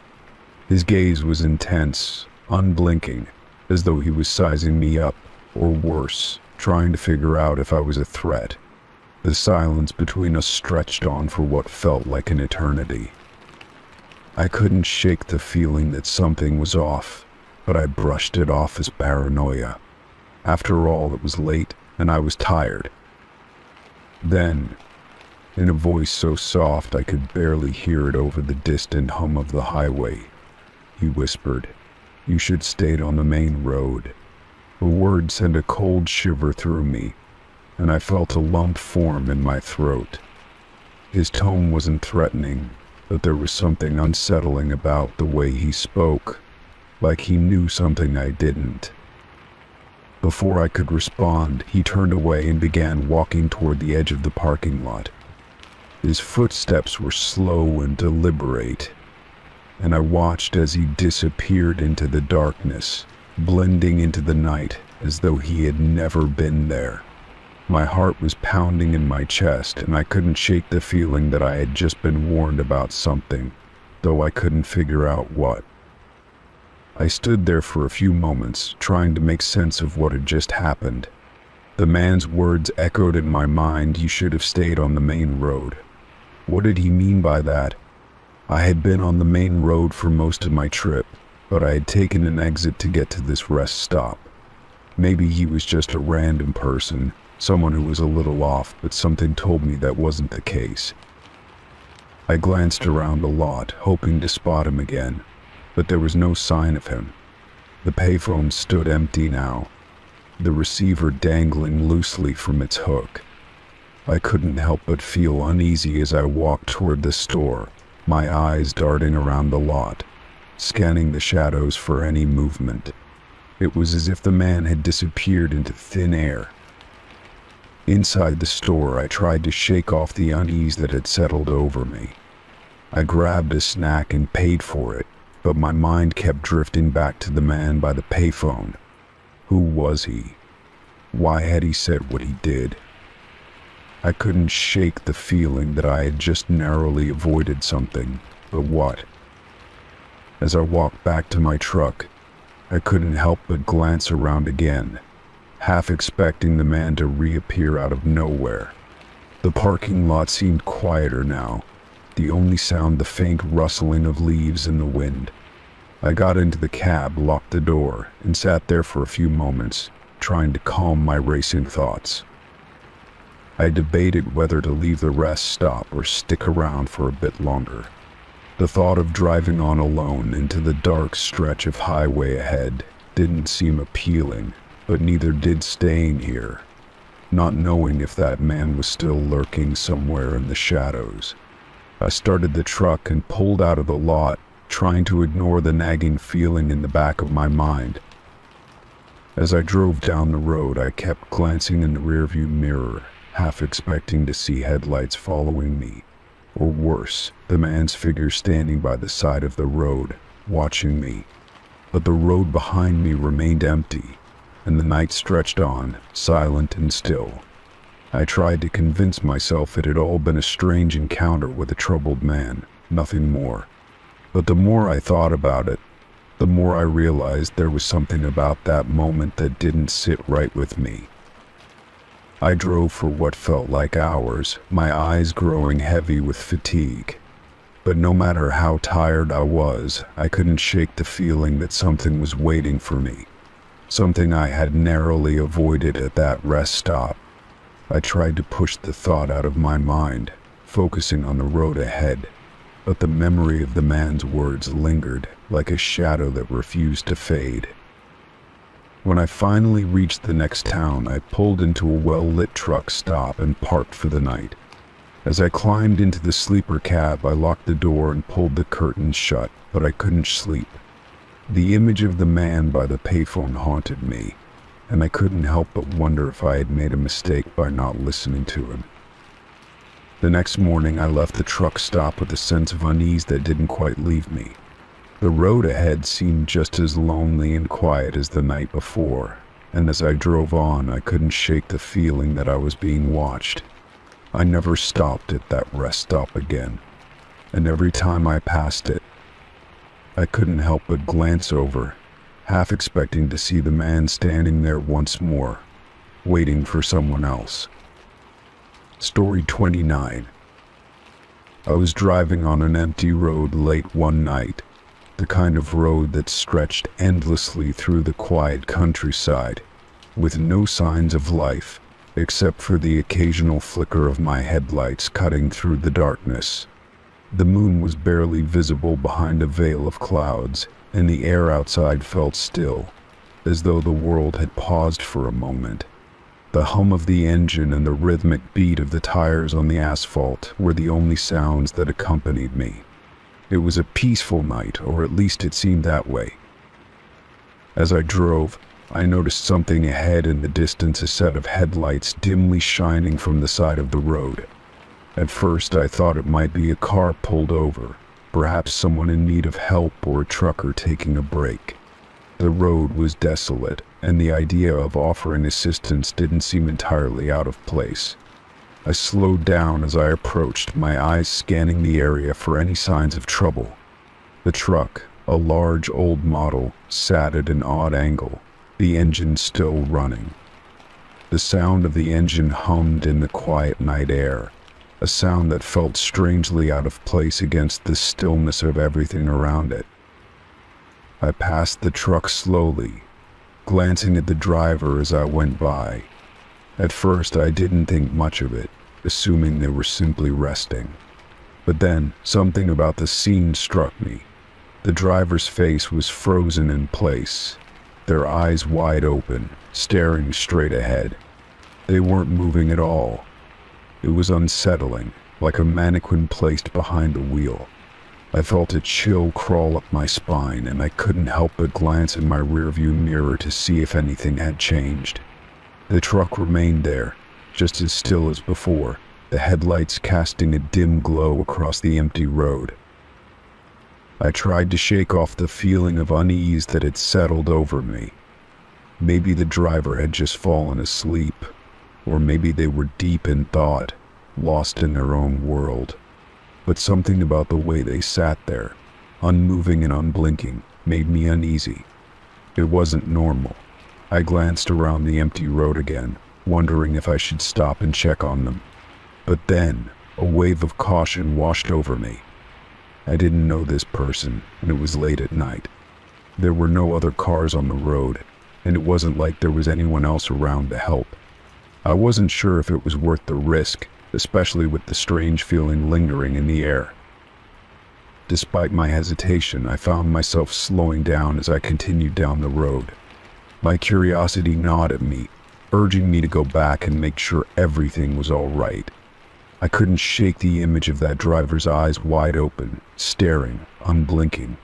The longer I thought about it, the more the scene seemed off. What kind of person would just sit there, eyes fixed ahead, without moving at all? It didn't make sense.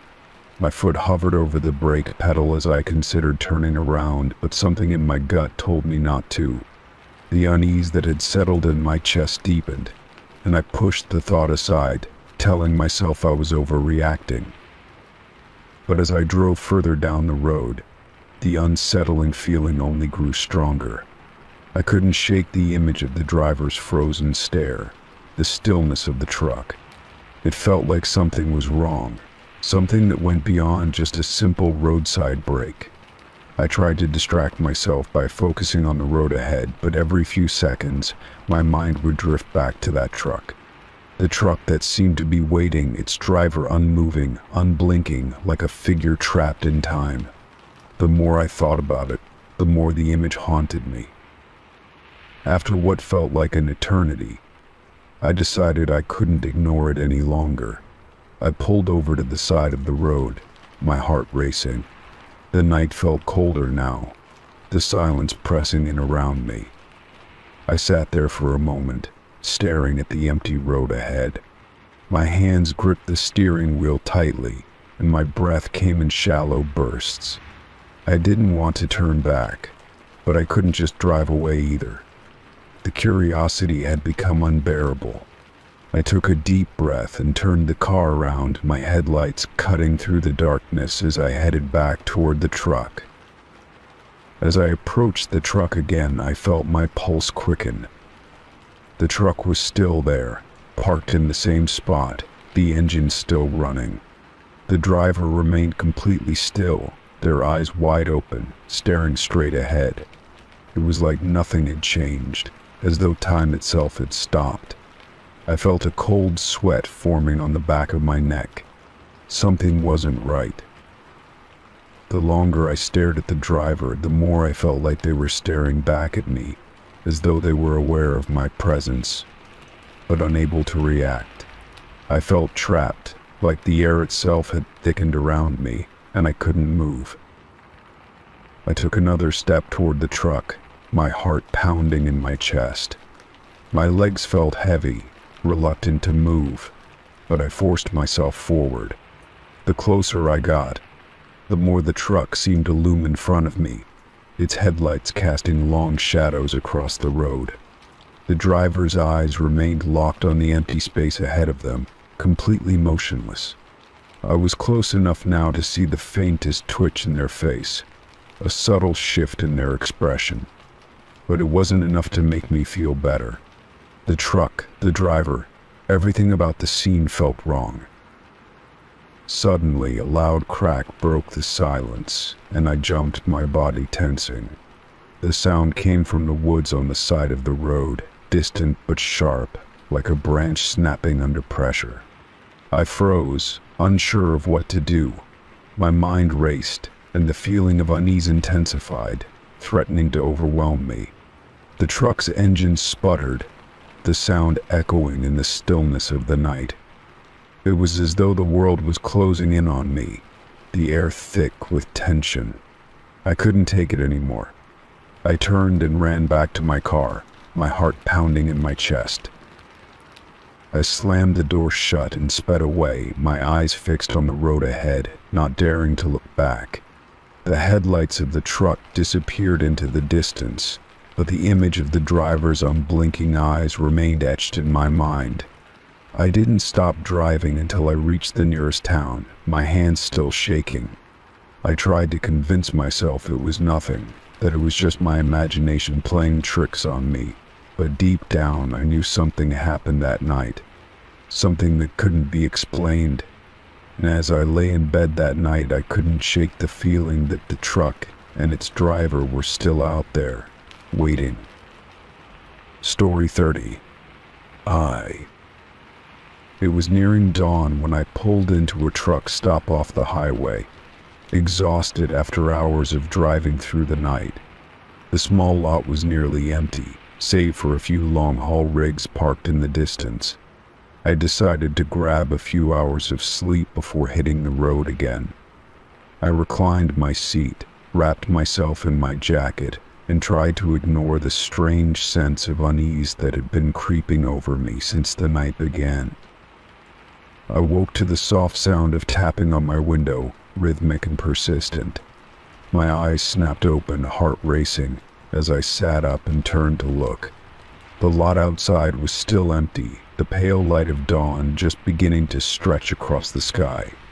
No one was there. My breath caught in my throat as I scanned the area, but there was no sign of anyone nearby. I tried to shake off the chill that had crept into my bones, convincing myself it was just the wind or maybe a bird. I started the engine and pulled out of the parking spot, trying to focus on the road ahead. But the unease lingered, gnawing at me, making it difficult to concentrate.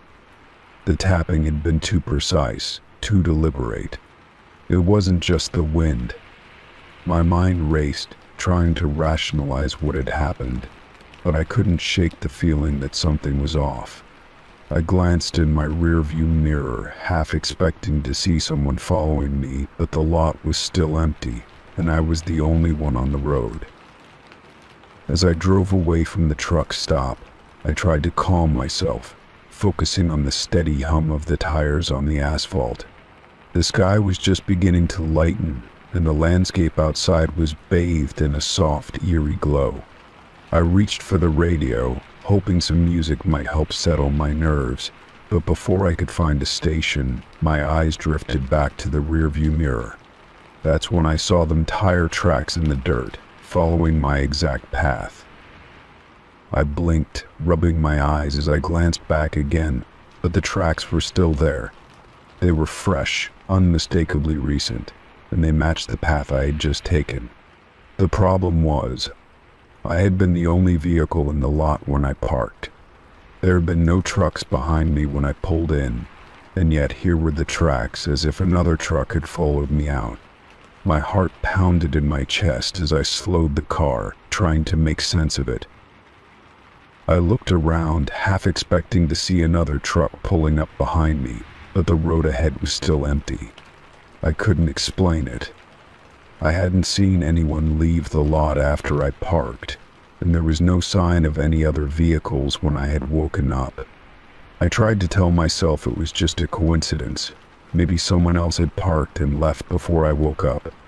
But something about the tracks felt deliberate, as if whoever had been behind me had been watching. I decided to pull over at the next rest area, hoping to clear my head.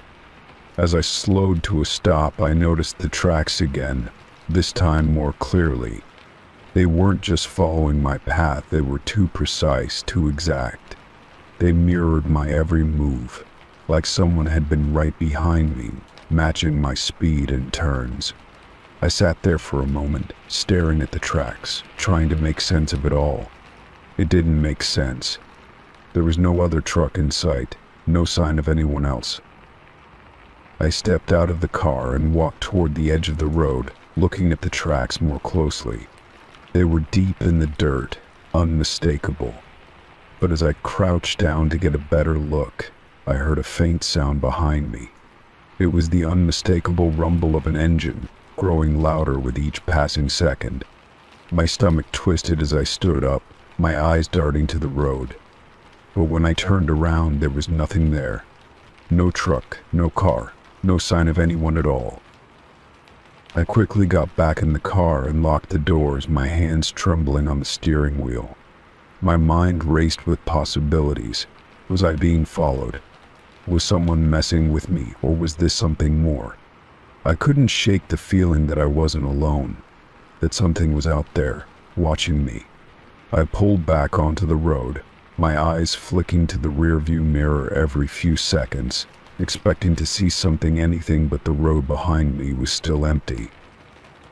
The tire tracks seemed to stretch on forever in my mind, a constant reminder of what I had seen.